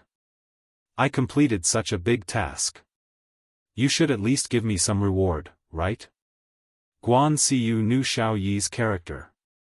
When he heard this, he only said lightly, "Some people from the Miaojiang of West Chu want to use the land of Guangzhong to open up a trade route to northern Yan. They are going back and forth with the Guangzhong torture room. I will reward you to negotiate with them. How about that?" When Xiao Yi heard this, he hurriedly waved his hand and said, "Forget it. Those guys from the Miaojiang are famous for being difficult. I don't want to deal with them." Xiao Yi joked, but the atmosphere in the hall was a bit strange. As Chu Xiu's superior, Wei Jiuduan should have gone up to greet Chu Xiu when he returned. However, he didn't say a word. He looked at Chu Xiu with deep fear. Previously, because of the Wei family's matter, Wei Jiuduan had already fallen out with Chu Xiu. But at that time, Chu Xiu had the general trend. Even though he was Chu Xiu's superior, he couldn't even think about punishing Chu Xiu. Therefore, the matter could only be left unsettled, allowing Chu Xiu to grasp the business lifeline of the entire Guanxi region. Wei Jiuduan could do nothing about it. Originally, Wei Jiuduan was prepared to wait for Chu Xiu's general trend to dissipate before teaching Chu Xiu a lesson. He wanted him to know what it meant to respect his superiors and subordinates. However, he didn't expect that Chu Xiu would become even more famous after going out. There were even rumors that he had killed a great expert at the unity of heaven and man realm. This made Wei Jiuduan extremely fearful. He also put away the thought of teaching Chu Xiu a lesson. However, he was still unwilling to concede to a subordinate like Chu Xiu when he was about to retire. This could be considered an obsession of Wei Jiuduan. Therefore, even in front of Guan Siyu, he still acted like this. He couldn't even be bothered to put on an act. As for Yin Badong, ever since Chu Xiu entered the hall, he had been glaring at him fiercely. At this time, he even stood up and coldly snorted. "Chu Xiu, today, the hall master and the other disciplinary officers are here. I want to ask you, how did my disciple Wang Qianping die? If you don't give me an explanation, this matter will definitely not end." Yin Badong had endured this matter for a long time. Cheng Zhouhai and the others had returned safely. They had even brought back merits and benefits. In the end, his disciple Wang Qianping had died in eastern Qi. How could Yin Badong tolerate this? Cheng Zhouhai's position was absolutely neutral. He didn't side with Wang Qianping, nor did he side with Chu Xiu. He just recounted what had happened. It was true that Wang Qianping had been killed by a phaseless demon sect martial artist. However, Wang Qianping had a conflict with Chu Xiu before. In the end, just after the conflict had ended, Wang Qianping had died. How could there be such a coincidence in this world? In any case, Yin Badong didn't believe it. When Chu Xiu heard this, a hint of ridicule appeared on his face. He said, "What Lord Yin said is interesting. Wang Qianping didn't die in my hands. Why do you need an explanation from me? On the battlefield, a moment of distraction could easily lead to death. Wang Qianping was too slow. Who could he blame when he was killed by a phaseless demon sect martial artist? If you ask me, you should blame yourself, Lord Yin. Lord Yin, your nickname is the Shadowless Flying Dragon. Your speed can be said to be the fastest in my Guangzhong torture room. In the end, your disciple's speed is so slow. Could it be that you, Lord Yin, held back when you were teaching your disciple? Could it be that you were afraid that your disciple would starve to death? The current Chu Xiu wasn't the Chu Xiu of the past. He had the power to kill a unity of heaven and man expert. Even if he wasn't in existence at the level of the disciplinary officer, he still had the guts to challenge Yin Botong and the other martial artists. Yin Botong's face turned gloomy when he heard Chu Xiu's words. He said coldly, "Chu Xiu. How dare you be so impudent in front of the hall master? Do you still have any respect? Wang Qianping had a conflict with you before he died. In the end, he died the next day. How can there be such a coincidence in this world?" Chu Xiu spread his hands and said, "Who can say for sure what the heavens do? If you want to blame someone, you can only blame that Wang Qianping's bad luck and your poor teaching. You have to know that there are many martial artists who have conflicts with me, Chu Xiu. If everyone's death is blamed on me, then wouldn't I, Chu Xiu, be a god of death? Moreover, that Wang Qianping died in the hands of the phaseless demon sect's demon. In the end, you pushed the blame on me. What do you mean by that? Are you saying that I, Chu Xiu, have colluded with the demon? Lord Yin, sometimes, you can eat whatever you want, but you can't say whatever you want. I am someone from the Guanzhong torture room. You slander me for colluding with the demon. Isn't that the same as splashing dirty water on the Guanzhong torture room? There are some words that you have to think carefully before you speak." After Chu Xiu finished speaking, Yin Botong's face was already red with anger. When had he ever been talked back to like this by a junior martial artist? Taking a step forward, Yin Botong's entire body erupted with gang qi. Even if it was in front of the Guanzhong torture room, he had to teach Chu Xiu a lesson. Don't think that just because you killed a Unity of Heaven Realm martial artist, Chu Xiu's strength can really be compared to a Unity of Heaven Realm martial artist. Who knows what kind of crafty tricks you used in the battle? However, before he could make a move, a figure had already blocked in front of him. This person was actually Chu Simo. This was something that no one present had expected. Chapter 322. Among the torture officers in the Guanzhong torture room, Chu Simo had always kept the lowest profile. This was related to his status. After all, he was of the lowest status among all the torture officers in the Guanzhong torture room and the head of the narcotics department. Moreover, he was of a different race, so it was inevitable that he would be looked down upon and even discriminated against. Therefore, Chu Simo kept an extremely low profile most of the time in the Guanzhong torture room. If no one provoked him, he would not take the initiative to provoke them either. Chu Xiu's superior, Wei Jiuduan, did not care about this matter. Xiao Yi, who had been walking with Chu Xiu the entire time and had some friendly relations with him, did not care either. In the end, it was Chu Simo who took the initiative to stand up for him. This slightly stunned everyone present. Chu Xiu's lips curled into an imperceptible smile. He knew why Chu Simo stood up for him. He had pulled Chu Xiaoda, a warrior with mediocre aptitude, into the 9-branch division for Chu Simo. Now, it seemed that he had made the right move. Chu Xiaoda indeed had a special place in Chu Simo's heart. He was actually able to make Chu Simo side with Chu Xiu in such a public situation. Yin Botong said fiercely, "Chu Simo, what do you want?" Chu Simo said indifferently, "Nothing much.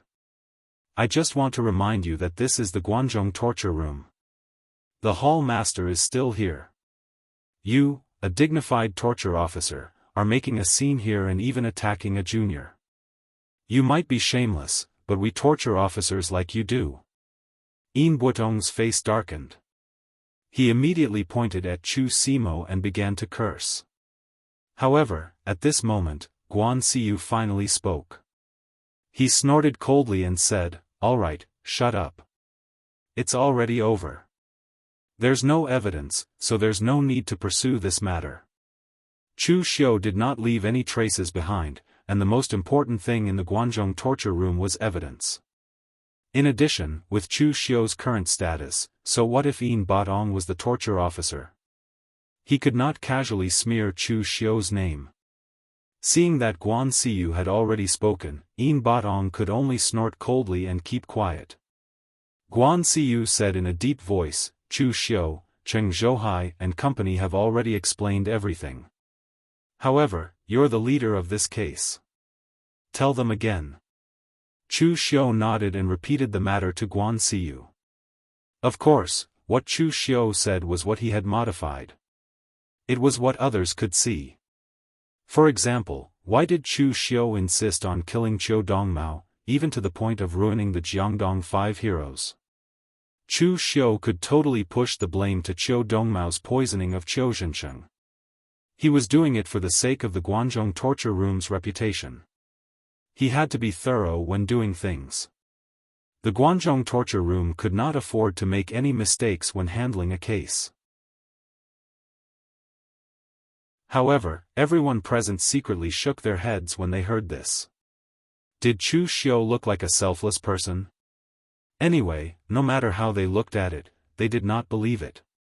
Other than that, they really couldn't think of any other reason. Although the 5 heroes of the River East were famous, they were all lone cultivators. To put it simply, killing them would only bring them trouble, but it would be of no value at all. Qiu Dongmao was just an illegitimate child, so he was also of no value.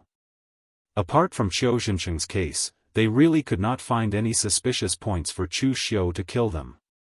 Guan Siyu nodded and said, Okay, you can leave now. I'll get someone to send the reward for this mission to Guanxi. You're still injured, so go back and recuperate first. After all, Guan Siyu was a martial Dao master. She could almost see the injuries on Chu Xiu's body at a glance. Chu Xiu also cupped his hands and said, Yes, Hall Master. Then, Chu Xiu followed everyone out of the door. After leaving the main hall, Wei Zheduan's slightly cold voice sounded behind Chu Xiu. Chu Xiu, I really underestimated you. You can actually fight to death with an expert at the unity of heaven and man realm. What method did you use? Was it the strongest hidden weapon of the Qianji sect or the strange poison of the 5 poison sect? Although many people saw Chu Xiu kill Feng Wuling, most of the people in the pugilistic world still did not believe it after hearing the news. They still believed that Chu Xiu used some cheating methods during the fight, such as hidden weapons or poison. Only these things that could not be guarded against could allow people to kill people of a higher level at will. Although Chu Xiu's use of the heaven's sun gazing at air was indeed a little suspicious, it was also part of Chu Xiu's strength.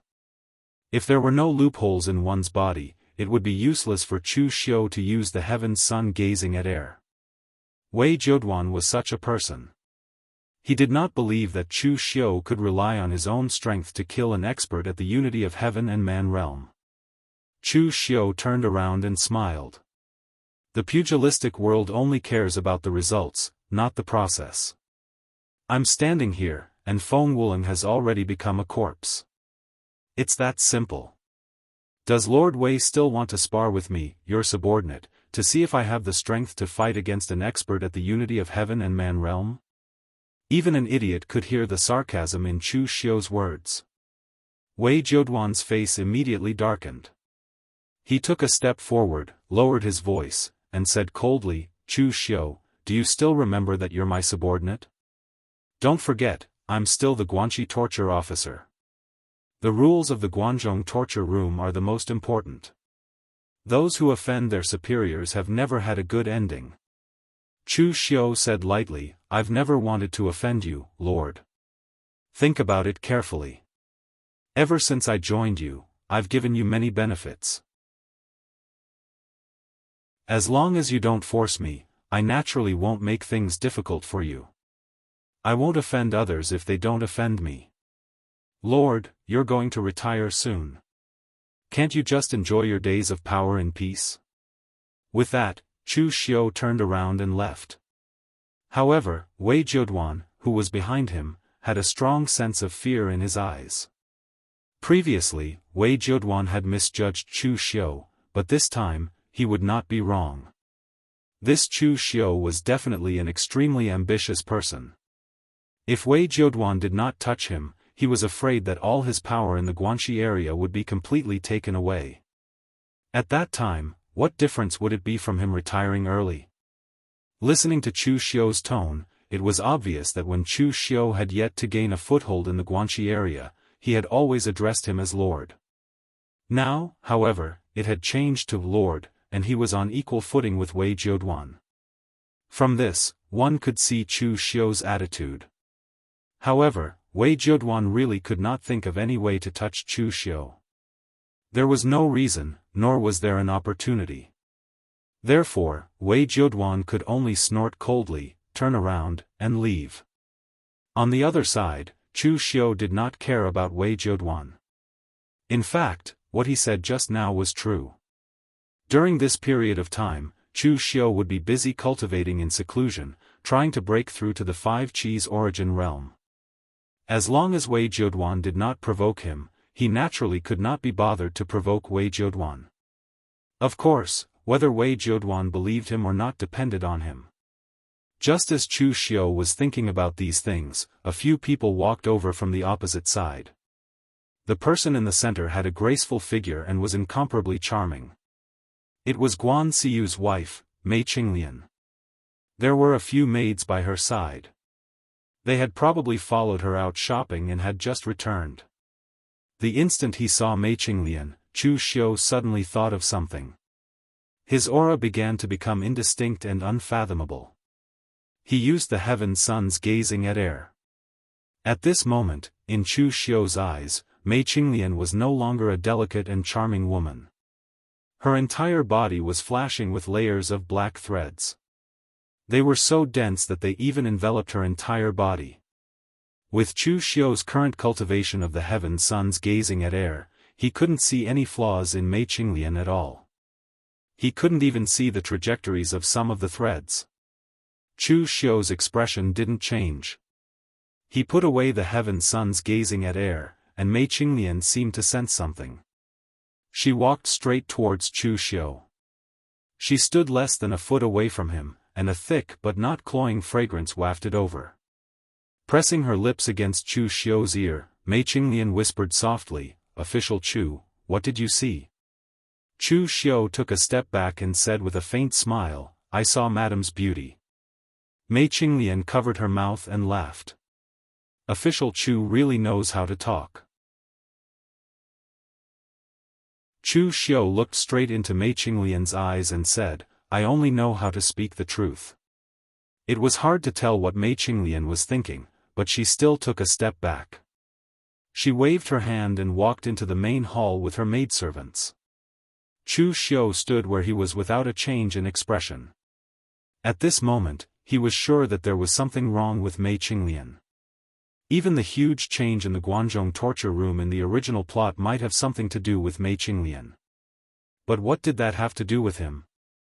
Mei Qinglian and Chu Xiu had no conflict, nor did she threaten Chu Xiu's interests. Why would Chu Xiu take the initiative to cause trouble? He said that he only saw Mei Qinglian's beauty, and that was the truth. As for whether Mei Qinglian would affect the interests of the Guanzhong torture room, Chu Xiu couldn't care less. He had no loyalty to the Guanzhong torture room. To be precise, Chu Xiu would not be loyal to anyone or any force. He only needed the loyalty of others. After returning to the Jianghu Prefecture's Inspector Hall, Du Guangzhong, Ghost Hand King, and others specially gathered in the Jianghu Prefecture to welcome Chu Xiu. At this time, Chu Xiu's people were not only concentrated in the Jianghu Prefecture, but also in all the prefectures in Guanxi, except for the prefectures directly under Weijiu. It could be said that the business lifeline of the entire Guanxi was in the hands of Chu Xiu. The other inspectors of Guanxi had no choice but to acquiesce to this behavior. Of the Guanxi inspectors, Yang Ling was secretly one of Chu Xiu's people. Jiang Taoran, Sita Xing, and Fang Hua did not dare to provoke Chu Xiu. The remaining Wei Chongling of the Nine Plains Wei family was dissatisfied with Chu Xiu's actions. But he had already been taught a lesson by Chu Xiu. Even the Nine Plains Wei family did not have a good time at Chu Xiu's hands. What could he use to challenge Chu Xiu? So right now, Chu Xiu's people controlled almost half of Guanxi. In some places, their words were more effective than the local inspectors.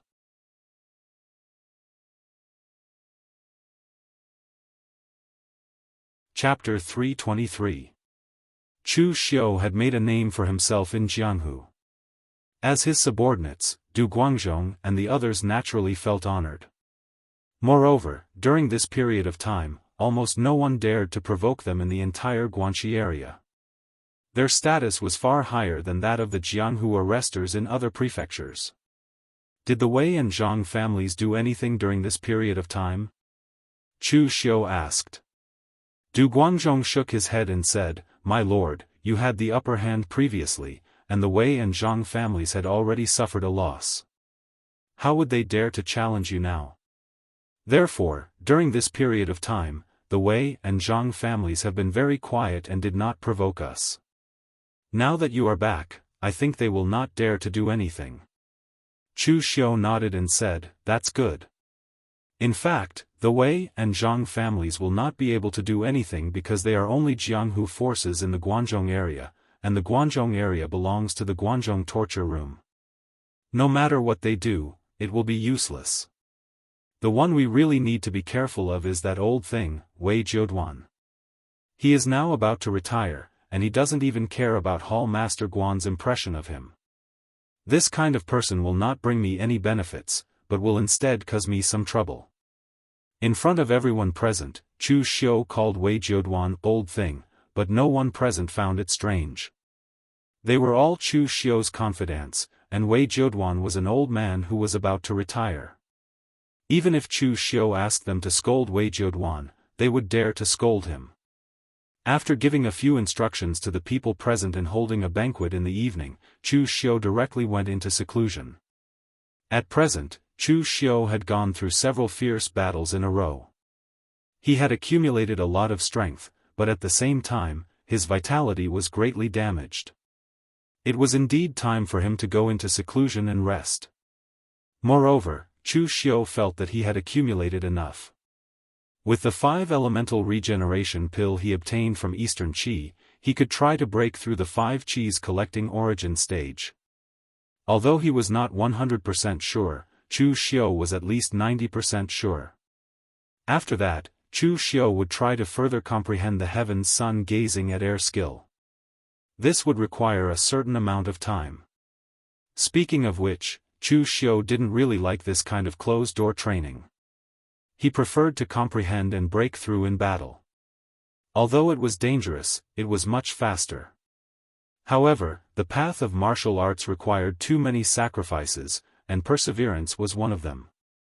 In order to break through bottlenecks, some martial artists in the Jianghu would even choose to go into seclusion for several years or even decades. If he succeeded, his strength would increase greatly. If he failed, he would become a skeleton in a grave. During the closed-door training, it took Chu Xiu a full month to recover his primordial qi.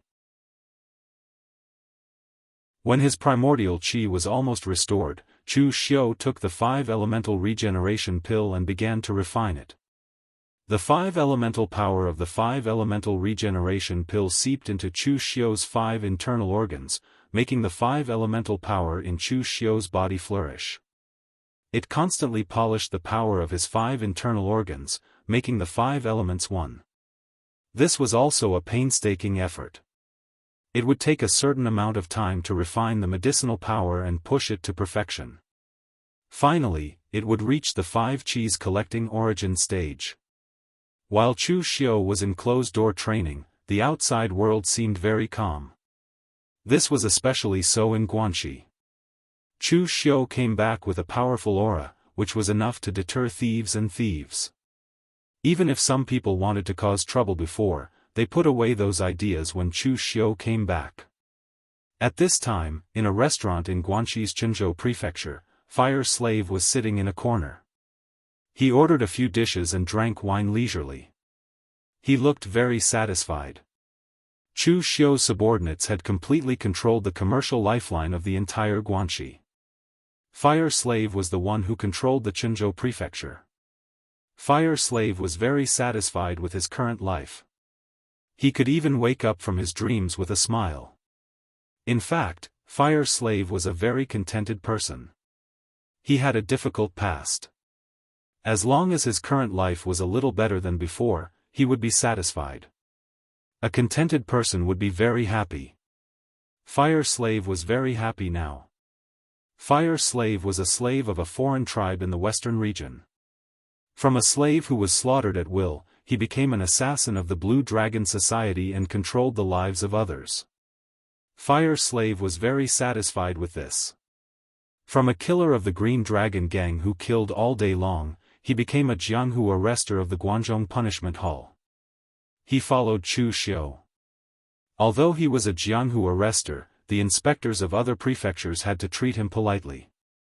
He received a lot of salary every month, and he didn't need to fight a few times. He had a lot of time to practice, and he even had time to enjoy life as leisurely as he was now. In the eyes of Fire Slave before, he was living like an immortal. However, although Fire Slave was living like an immortal, it didn't mean that he had slacked off. On the contrary, the more he enjoyed this kind of life, the harder he had to cultivate to maintain this kind of life. Because he knew that all this was brought to him by strength. Without strength, he couldn't escape the western region, join the Blue Dragon Society, and wouldn't be valued by Chu Xiu as much as he was now. Just as Fire Slave was leisurely drinking and letting his imagination run wild, a few people at a table not far away caught his attention. Those people were young warriors in brocade robes. They looked like young masters from aristocratic families. They weren't strong, but they weren't weak either.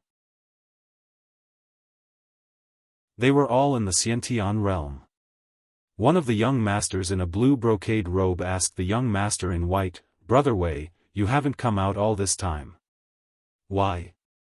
Are you grounded by your family's old man?" The young master in white was a direct descendant of the Nine Plains Wei family, Wei Chen. Although he wasn't the son of the family head, Wei Mok, he was the son of an elder with real power in the Wei family. His status in the Wei family wasn't low. Hearing this, he just snorted coldly and said, "Grounded my ass. This young master didn't do anything wrong. What right does he have to ground me? It's just that the old ancestor recently ordered us Wei family disciples to keep a low profile. It's not like you don't know how timid my old man is. He insisted that I stay in the Wei family to cultivate. I've been stifled to death recently." The young master in blue smiled and said, "Could it be because of the Jianghu prefecture's patrol inspector, Chu Xiu? The news that your Wei family suffered a setback at the hands of Chu Xiu has spread throughout the entire Guanxi. It's normal for you to be more careful now." Hearing this, Wei Chen's expression changed. He slammed his wine cup on the table and said coldly, "Hanmu, if you don't know how to speak, then don't speak. What do you mean the Wei family suffered a setback? If it weren't for the disciplinary officer, Chu Xiu would have been crippled by our Wei family. Since Lord Disciplinary Officer has spoken to settle this matter, my Wei family naturally couldn't be bothered to refute Lord Disciplinary Officer's request. Thus, we reluctantly moved to another location to continue our business. Otherwise, do you think my Wei family would so easily hand over our business to Chu Xiu?" Although Wei Chen was a bit of a playboy and his reputation in the Wei family wasn't good, as a Wei family disciple, Wei Chen still knew that everything he had came from the Wei family. Therefore, Wei Chen was very protective of the Wei family's reputation outside. No one could slander it. Hanmu smiled and said, "Brother Wei, everyone knows that your Wei family is powerful in the Guanxi. You don't need to emphasize this point again. However, Chu Xiu is really ruthless. They heard that he had first killed the 5 heroes of the River East in Eastern Qi, and then killed those who had wanted to avenge the 5 heroes of the River East. Finally, he had even killed a great master at the unity of heaven and man realm. TSK, that was really something. I heard that after he returned to the Guangzhong torture room, he even dared to talk back to the disciplinary officer Yin Batong in public. It's easy to imagine what Master Wei is thinking. In my opinion, the Guanxi region might belong to someone else in the future. Who knows, it might even be Chu Xiu's. Hanmu's Han family didn't have any conflicts with Chu Xiu. After Chu Xiu took over the Qinzhou prefecture's business, the Han family was one of the first to choose to side with him. They were very adaptable, so he didn't have any ill feelings towards Chu Xiu. However, Wei Chen sneered disdainfully and said, "You think you're invincible just because you killed a few people outside? What a joke! My Wei family has been in the Guanzhong torture room for hundreds of years. Who does that Chu Xiu think he is? How dare he challenge my Wei family? Ridiculous! Rumors are just rumors. If a Unity of Heaven expert was so easy to kill, how could someone in that realm be called a great expert? For Chu Xiu to be able to win, it's either because he played some tricks, or because his opponent was too useless." Wei Chen hadn't met Chu Xiu before, but that didn't hide his hatred and malice towards Chu Xiu. Just as Wei Chen was about to say something, a figure stood in front of him. Wei Chen was just about to scold when that figure pressed a palm onto the table. A scarlet-red palm force exploded like a violent flame, and it actually burned the entire table into ashes in an instant. The person who suddenly stood out was Huanu. If Wei Chen and the others were here to vent their grievances, it would have been fine. After all, Jianghu constables weren't Imperial Secret Service and didn't need to inquire about everything. However, the problem was that Wei Chen dared to insult Chu Xiu. This was something Huanu couldn't tolerate. Now that Huanu's strength had reached the physical invulnerability realm, his palm energy was even more condensed. You can eat whatever you want, but you can't say whatever you want. Is official Chu someone you can insult? Huanu said coldly as he looked at Wei Chen. Wei Chen and the others were so frightened that they immediately ran away. Wei Chen pointed at Huanu and said coldly, "Who are you? Tell me your name." Huanu came out to relax today. Naturally, he wouldn't be wearing the Guanzhong torture room uniform. That was why Wei Chen and the others didn't recognize him. As for Han Mu, he was a local power in Qinzhou prefecture. During this period of time, Huanu had been hanging around Qinzhou prefecture. He recognized Huanu and knew his temper and character. Huanu was definitely a ruthless person. When he went crazy, he would even hit himself. Don't be fooled by Huanu's harmless and indifferent appearance. When he really flared up, he dared to kill anyone.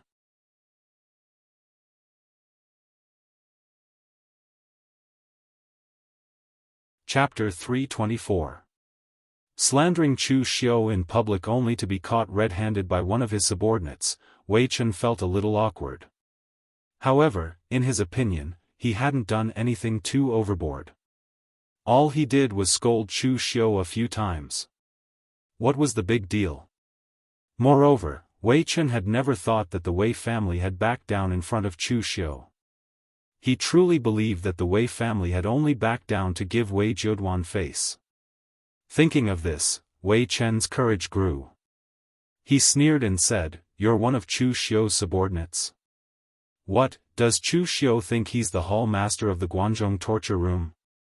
I can't even scold him anymore. This is the Qinzhou prefecture, not Chu Xiu's Jianghu prefecture." Seeing Wei Chen's stubborn appearance, Han Mu and the others subconsciously took a few steps back, distancing themselves from Wei Chen.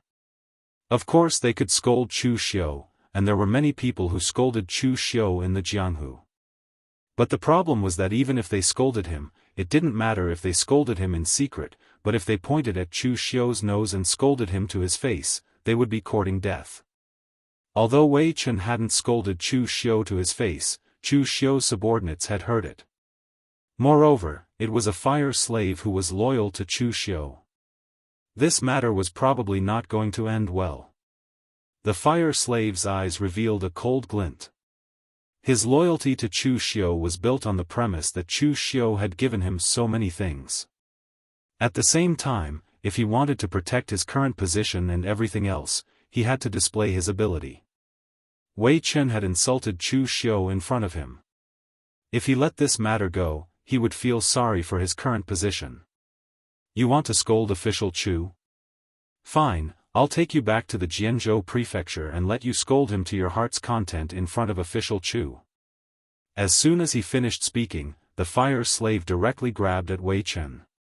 But at this moment, a sword light suddenly fell and blocked the fire slave's path.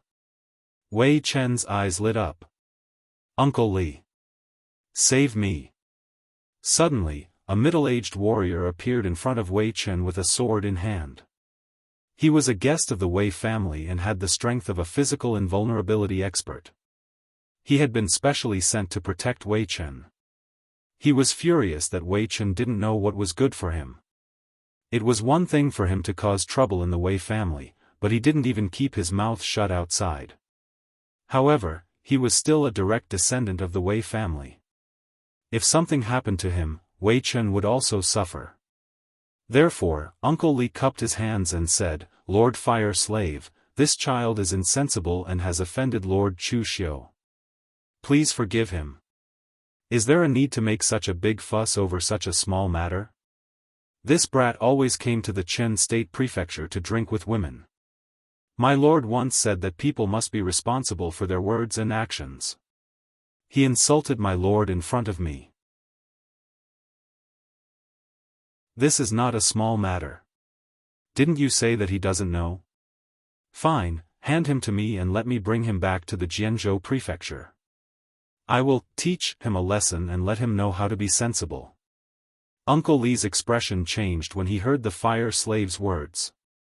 If Wei Chen was brought back by the fire slave, he would probably lose a layer of skin even if he didn't die. Uncle Li said in a low voice, "Lord Fire Lord, are you really not giving my Wei family any face?" The fire slave's expression instantly changed from smiling to disdain. He spat and said disdainfully, "Your Wei family has no face at all. Didn't your family head Wei Mok come to find trouble with my lord? What happened in the end?" In the end, he still left with his tail between his legs. Uncle Li frowned. He didn't expect Chu Xiu's underlings to not give the Wei family any face. "Young Master Chen, you leave first. I will cover you."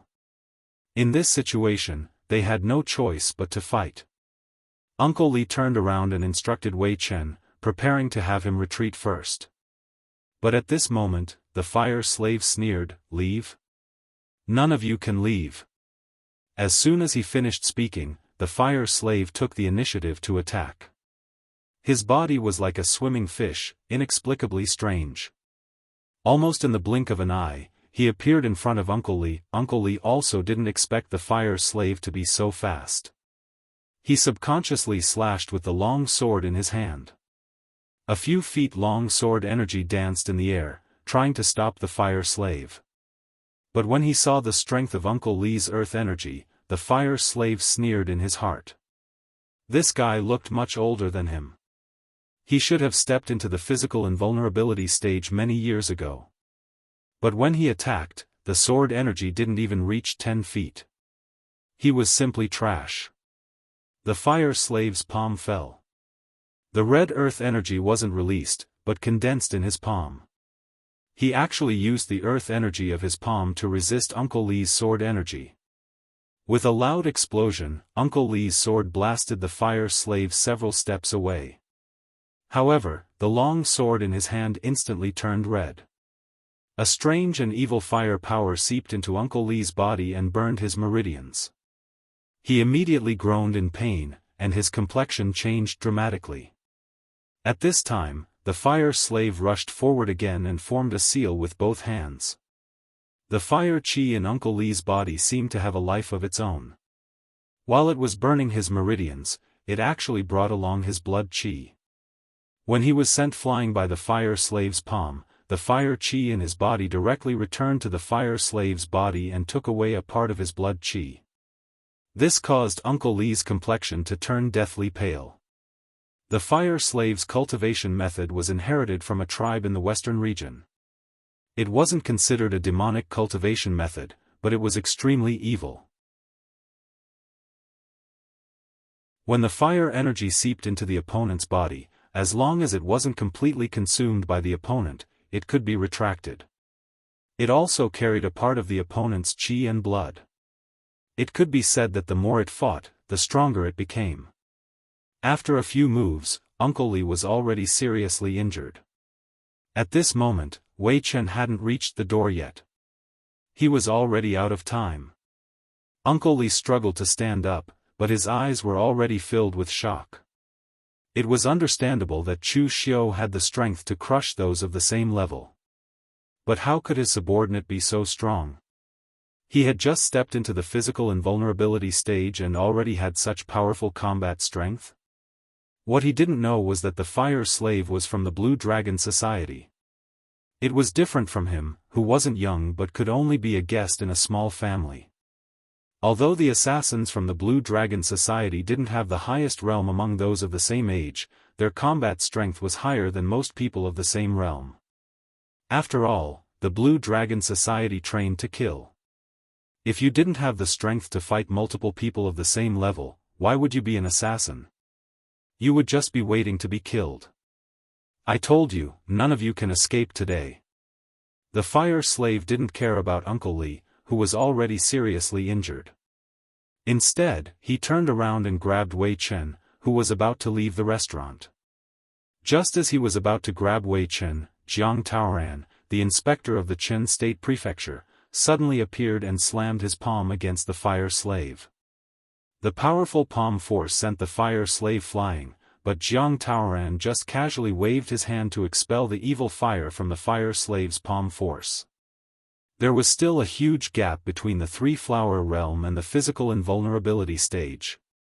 The fire slave wasn't Chu Xiu, who dared to fight with people 1 or 2 levels higher than him at any time. Looking at Jiang Taoran, the fire slave said coldly, "Sir Jiang, what do you mean? Do you want to protect this guy who dared to slander official Chu?" Jiang Taoran frowned and said, "This is the Qin State Prefecture's territory. Fire slave, give me some face and let this matter go. If you want to fight, can't you fight somewhere else?"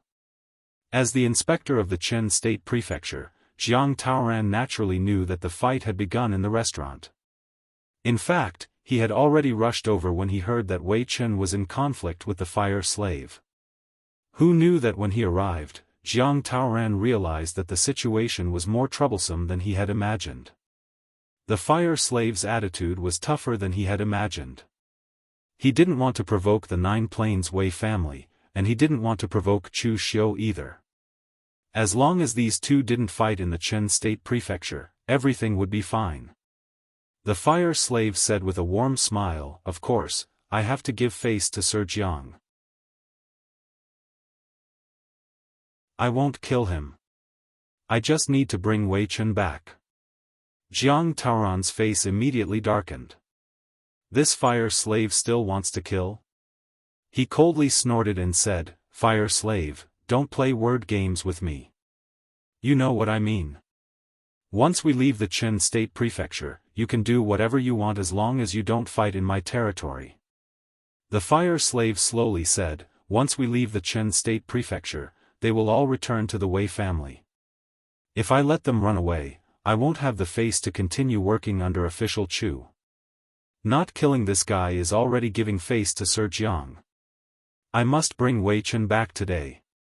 The fire slave's attitude was surprisingly tough. At this moment, Wei Chen also knew that he was afraid. He stood behind Jiang Taoran and trembled, hoping that Jiang Taoran could help him stop the fire slave. Jiang Taoran frowned and was about to say something when he heard the fire slave's cold voice, "Lord Jiang, you're an inspector, so I'll give you face. If you don't come forward, I'll break his sword and behead him. Now, I will give you face, but I hope that Sir Jiang won't embarrass me. I am just a constable and naturally don't dare to challenge Sir Jiang. However, if I can't bring him back today, then when my master comes out of seclusion, I will report to Sir Jiang and have Sir Jiang discuss this personally." The fire slave's threatening tone immediately made Jiang Taoran's face turn red with anger. A constable from the Jianghu actually dared to speak to him like this? However, Jiang Taoran was a person who could endure and adapt to circumstances. He could now see that the distance between him and Chu Xiu had been completely widened. There was no comparison at all. Moreover, Chu Xiu's murderous nature made him a little afraid. Compared to offending the Wei family, he was more afraid of offending Chu Xiu. Therefore, after weighing the pros and cons, Jiang Taoran could only coldly snort and say, "When official Chu comes out of seclusion, I will ask official Chu if he knows that his subordinate is so powerful." After saying this, Jiang Taoran directly turned around and left, leaving behind a dumbfounded Wei Chen. The fire slave still had a faint smile on his face. He wasn't afraid that Jiang Taoran would go to Chu Xiu and complain about him because the fire slave knew Chu Xiu's personality. This person was very protective of his people.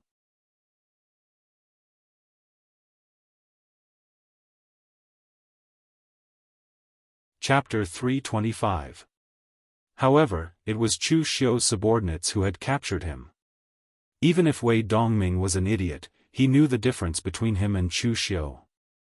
So, Wei Dongming pulled Uncle Li along and said, "Let's go. Come with me to see the patriarch and ask him to save Chen Er." However, Wei Mok was still a little unhappy that Wei Dongming had come looking for him.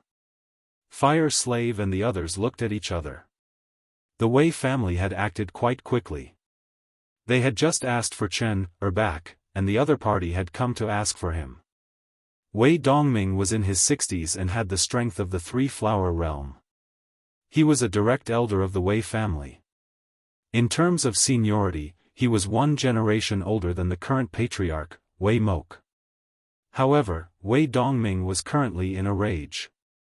The more he refuted, the angrier Wei Dongming became. This idiot. Hearing Ghost Hand King's words, Fire Slave was relieved. He immediately called for a Jianghu constable and threw Wei Chen to him. He told him to teach this guy a lesson in the dark dungeon and let him know that a loose tongue can cause trouble.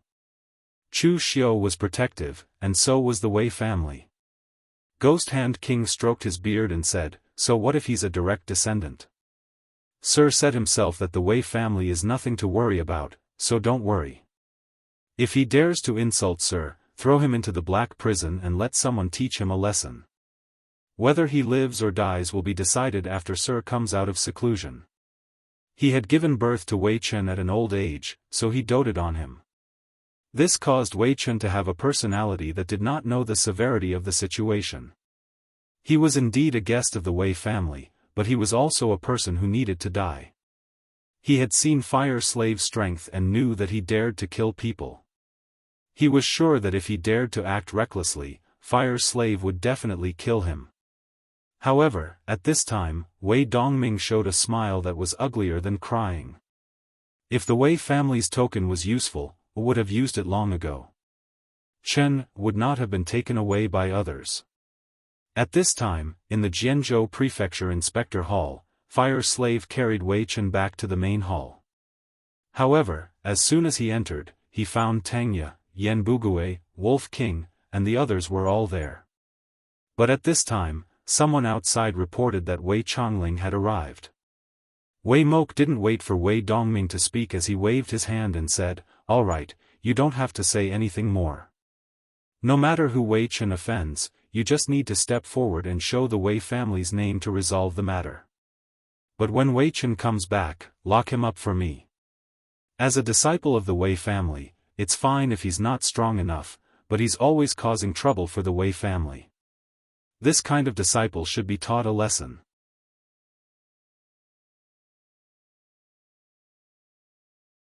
Since the last time he fought with Chu Xiu and lost the upper hand to Chu Xiu, Wei Mok seemed to have been provoked and spent most of his time in seclusion.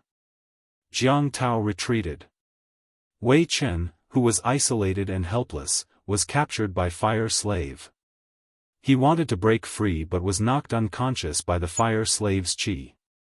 If this was an ordinary time, Wei Chen would have no problem doing this. He could protect the entire Guanxi Wei family. Wei Chongling was an inspector of Guanxi. With Chu Xiu in seclusion, there was no one in the Jianzhou Constabulary Hall who could stop Wei Chongling. As he spoke, Wei Dongming pulled Uncle Li to Wei Mok's seclusion place.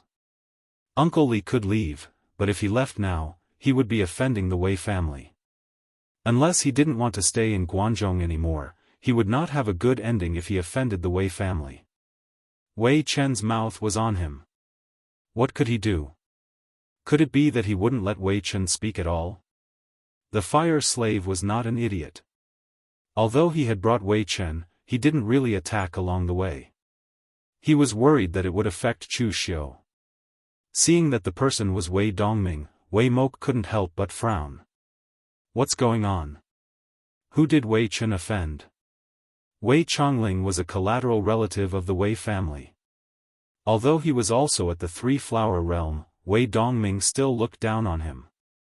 If other people or forces touched his son, Wei Dongming, as an elder of the Wei family, could make the other party release Wei Chongling and apologize with a word. The other people in the Wei family knew that Wei Mok liked to be quiet. Therefore, when he was in seclusion, they would try not to disturb him. Now that the door to his seclusion place was being knocked, could something big have happened? Wei Dongming nodded. This must be the fire slave's personal decision. The fire slave had said it himself. Moreover, Chu Xiu was in seclusion now. Everyone in Guanxi knew this. Uncle Li opened his mouth but didn't say anything. Uncle Li, who was already seriously injured, wanted to intervene when he saw this scene, but he forced himself to stop. When Wei Mok opened the door, he saw Wei Dongming say with bloodshot eyes, "Patriarch, please save Chen." After a while, Wei Mok finally said, "Since Chu Xiu doesn't know about it, then it's much easier. Right now, our relationship with Chu Xiu is a bit sensitive. Our Wei family is not ready to officially fall out with him. Since it's his men who captured Wei Chongling, let's let Wei Chongling go. He is now the inspector of the Guanzhong torture room. As long as Chu Xiu doesn't show up, he still has some advantage over the constables under Chu Xiu." At this time, the Ghost Hand King saw Wei Chen in the fire slave's hand. He couldn't help but ask curiously, "Who is this guy in your hand?" Wei Chongling walked into the hall aggressively. He looked around and said coldly, "Where's Wei Chen? Hand him over." He was in seclusion right now, but Wei Dongming had come to interrupt his seclusion for his son. This really didn't know what was important. This made Wei Mok unhappy. Wei Dongming was getting more and more muddle-headed as he grew older. Wei Mok's expression immediately changed when the door to the seclusion room was knocked. Wei Mok frowned and said, "He dares to ignore the Wei family. Who did Wei Chen offend? The Yuan continent's Zhang family?" He couldn't help but say in surprise, "What day is it today? Why are you all back?" Wei Mok couldn't be bothered to waste words with this guy. He sent someone to inform Wei Chongling and then went into seclusion again. Because after the criminals were caught, as long as the evidence was conclusive, they would be executed immediately. So they couldn't stay long in the black prison. If Chu Xiu was here, Wei Chongling wouldn't dare to be so arrogant. Fire slave threw Wei Chen to the ground and said, "An idiot disciple of the Wei family insulted Darren in front of me. I brought him back to teach him a lesson. This guy seems to be a direct descendant of the Wei family and has special people to protect him. Ghost Hand King, take a look. Will there be any problems that will affect Darren?" Wei Mok's expression changed and he shouted, "What did I say before I went into seclusion? I told you not to provoke Chu Xiu, not to provoke Chu Xiu. When the time is right, you will naturally be able to take care of Chu Xiu. But your precious son dared to go to the Jianghu government to find trouble with Chu Xiu. Is he tired of living?" As he spoke, Wei Dongming let Uncle Li, who was behind him, tell him everything that had happened. He did not exaggerate or embellish the story. No matter who was right or wrong, his own disciple had been captured by the other to be taught a lesson. If the Wei family didn't even have the slightest reaction, then their reputation in the Guanxi region would plummet. Seeing that Uncle Li didn't speak, Wei Dongming vented some of his anger. But then he became slightly anxious. Wei Dongming said hesitantly, "Wei Chongling? Can he do it?" But cursing was cursing. Wei Chen would definitely save him because of his face.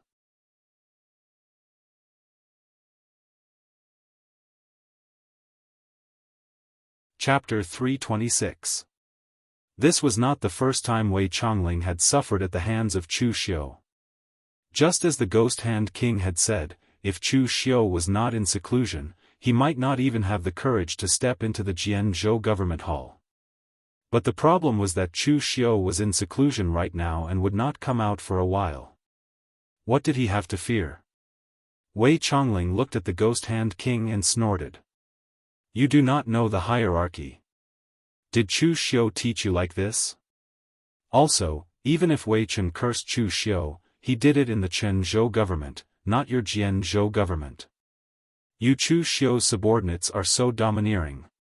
You want to meddle in the affairs of other prefectures? Then is the torturer of this Guanxi region Lord Wei Jiuduan or Chu Xiu? The Ghost Hand King sneered. Wei Chongling thought that they were so arrogant that they wanted to play word games with them. In terms of strength, the Ghost Hand King was not as strong as Wei Chongling, but he was experienced. He did not waste words with Wei Chongling and said coolly, "Official Wei, please return. I only have one thing here. We will not hand over the person.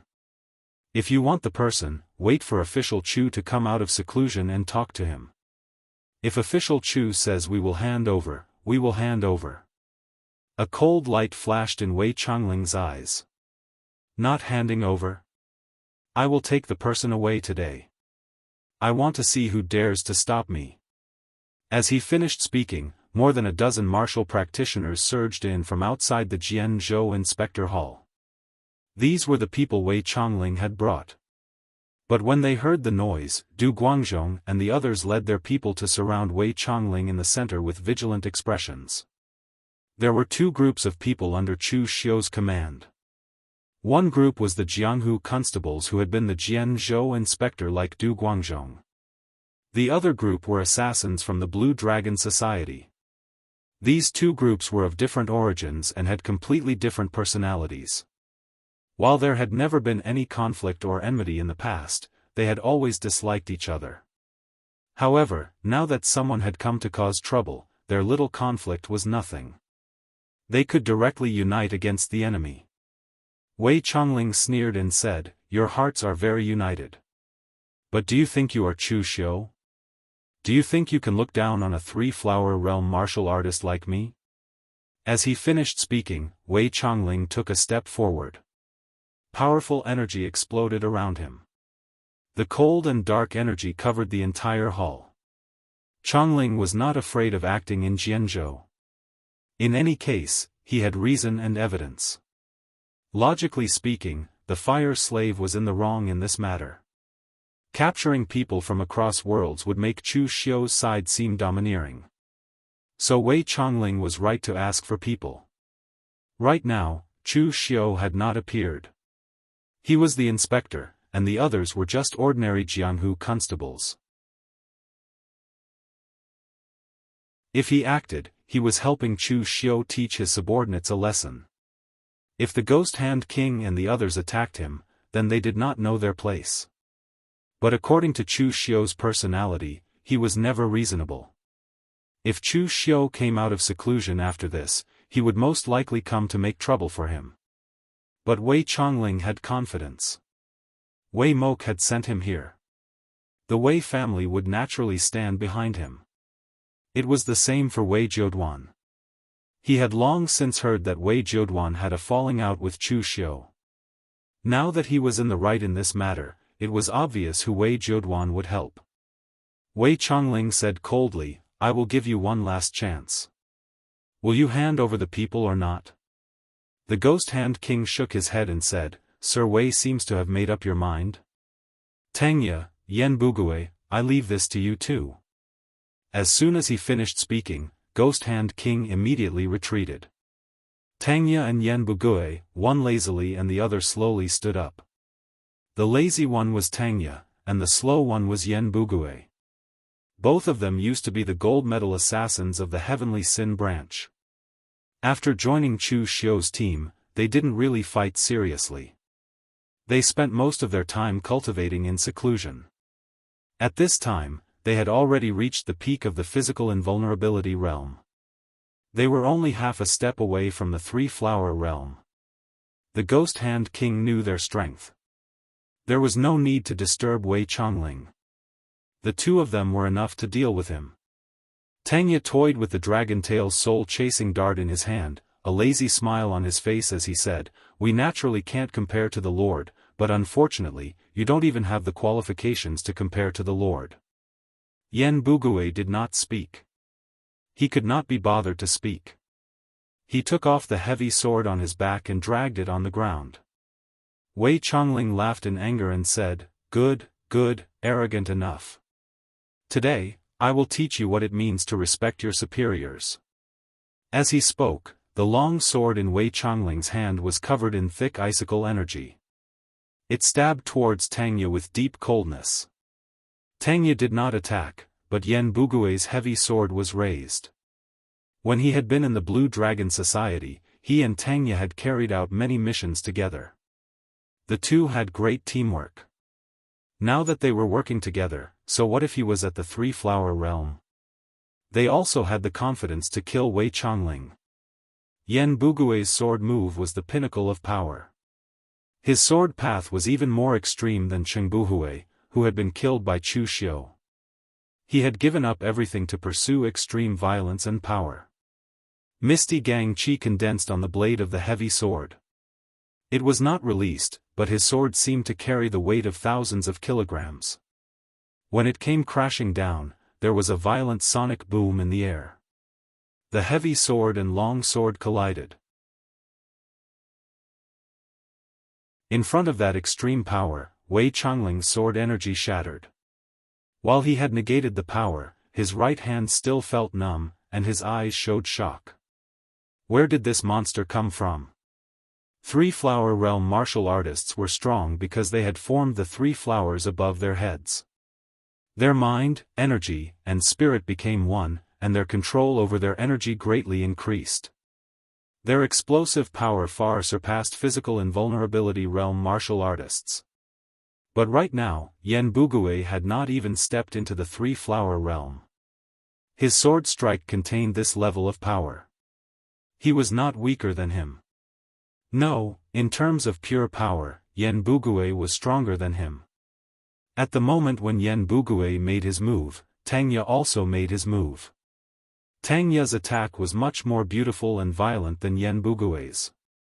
In that moment, a string of golden light appeared in his hand. It was a dozen or so dragon tail soul-chasing darts connected head to tail, slashing towards Wei Changling with sharp energy. The dragon tail soul-chasing darts seemed to have a life of their own under Tangya's control.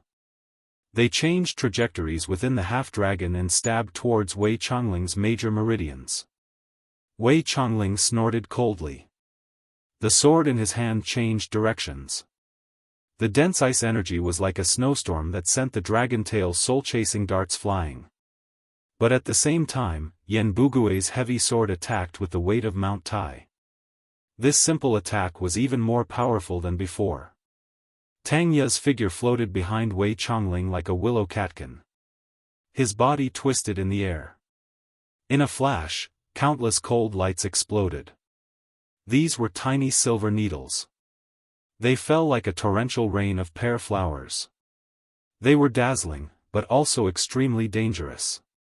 Only the heavens knew if Tangya had put poison in the silver needles.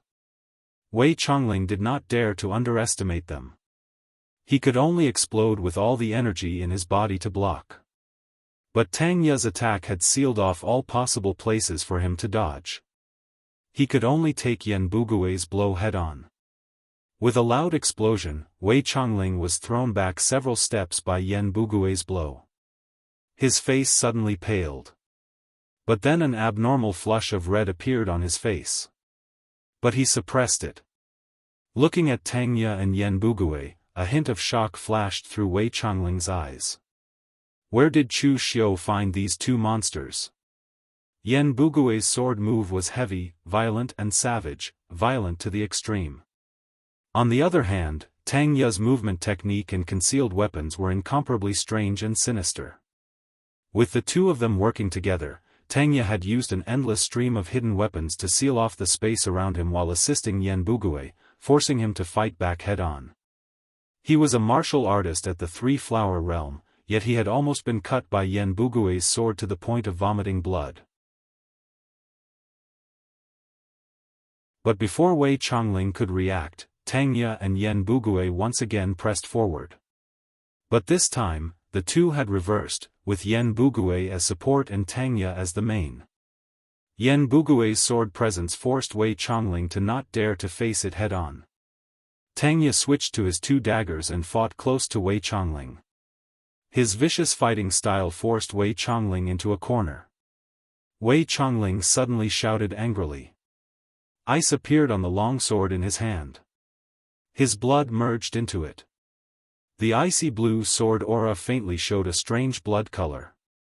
The storm-like sword aura slashed out and collided with Yan Bugui's sword.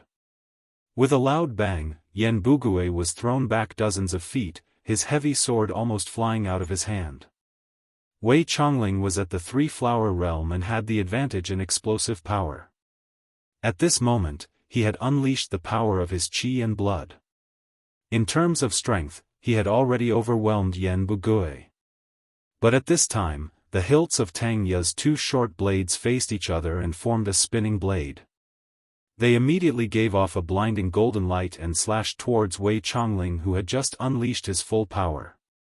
At the same time, Tang Ye's energy exploded. He threw out countless hidden weapons in that moment. Soul-chasing nails, plum-flower darts, bone-piercing needles, hand-flick arrows, a string of innumerable hidden weapons flew towards Wei Chongling. There was no order at all. There was only one word: many. Only the heavens knew how Tang Ye had hidden so many hidden weapons on him.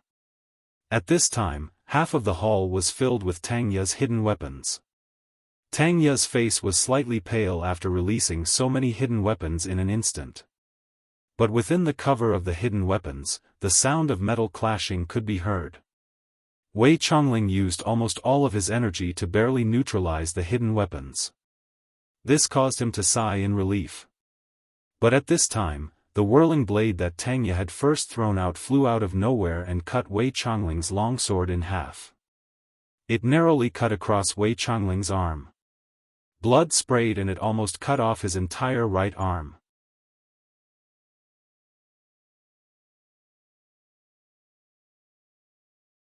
Chapter 327. Blood spilled from Wei Chongling's arm. At the same time, cold sweat streaked across his head. He had not expected that he would almost be crippled by two physical invulnerability experts. Just now, if he had been just a hair away, his arm would have been cut off by Tang Ye's blade. Without another word, Wei Chongling turned and fled, not caring about his face as an inspector. If they continued to fight, Wei Chongling did not dare to gamble on whether Tang Ye and Yan Bugui would dare to kill him. He only had one life. Seeing Wei Chongling flee, Yan Bugui frowned and immediately wanted to give chase. However, he was stopped by Tang Ye. Do not chase. I am exhausted. You alone cannot catch up to him. Also, official has not come out of seclusion. You are not really preparing to kill him? Yan Bugui was skilled in strength, and he was only skilled in strength. If Wei Chongling wanted to run, Yan Bugui could not catch up. Also, their statuses were different. If they killed Wei Chongling, they would be committing a crime against their superiors. At least from the perspective of the Guanzhong torture room, they could not stand. Hearing Tang Ye's words, Yan Bugui put down his heavy sword and slowly tied it to his back. Tang Ye turned to the Ghost Hand King and said, I think the Wei family will not let this go. We captured the person and lost face for the Wei family. Wei Chongling came to ask for the person, and we seriously injured him. This is a slap to the face of the Wei family. The Wei family will not tolerate this. The Ghost Hand King snickered and said, No rush. Official will probably come out of seclusion at that time. Do you think the Wei family can rise in front of official? When Tang Ye thought of Chu Xiu's murderous nature, he could not help but nod. In reality, Chu Xiu's reputation was greater than the Guanzhong torture room in the outside world, especially around the eastern Zhou government. If it was the local martial arts factions of the Zhou government, those with similar strength to the Wei family, they would not even have the courage to challenge Chu Xiu. If the Wei family had learned their lesson, they might restrain themselves. Unfortunately, once Chu Xiu decided to teach them a lesson, the price they would have to pay would be the destruction of their families. Chu Xiu did not know what was happening in the outside world. After nearly a month of seclusion, Chu Xiu had stepped into the Five Qis origin realm. The increase in strength that the Five Qis origin realm brought to Chu Xiu wasn't as earth-shaking as when he reached the physical invulnerability stage of 3 flowers at one's prominence. However, the power in Chu Xiu's body had become more balanced, making his qi more perfect. A martial Dao grandmaster once said that heaven and earth were a big world, and the human body was a small world. Practicing martial arts was to cultivate oneself, and comprehending the Dao was to comprehend heaven and earth. Chu Xiu's essence, qi, and spirit became one, and the 5 elements in his 5 viscera circulated, connecting their heads and tails, reaching a very delicate balance. The total amount of spiritual qi had increased a little, but not by much.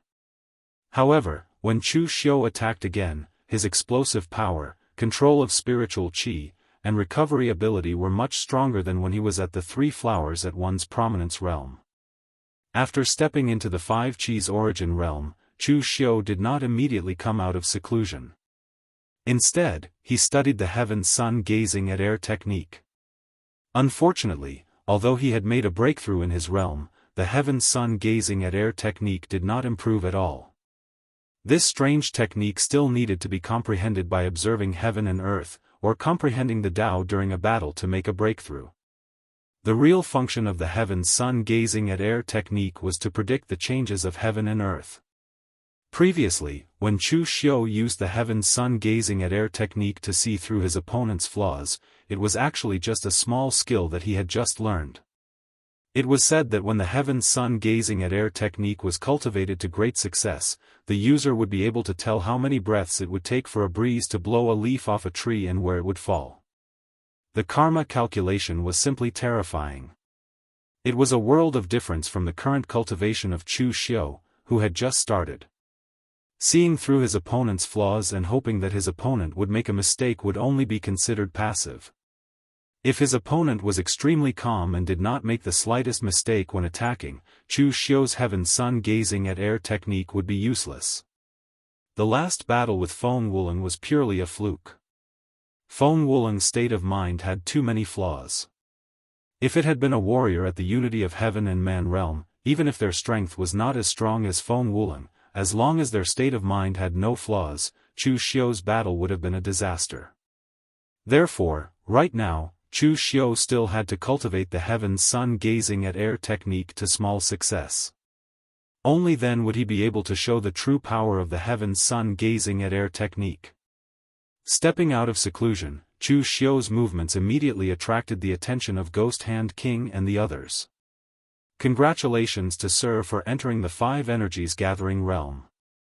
Your strength has improved greatly. Ghost Hand King and the others congratulated with joy. Chu Xiu waved his hand and said, "No need to be so courteous. Who attacked in the patrol hall previously?" Although Chu Xiu had been in seclusion before, he was not in a life-or-death seclusion. At such a close distance, he could naturally sense the movements outside. However, Ghost Hand King knew his limits. Since he did not go to find Chu Xiu to come out of seclusion, it proved that he could still control the situation. Therefore, Chu Xiu did not immediately come out of seclusion.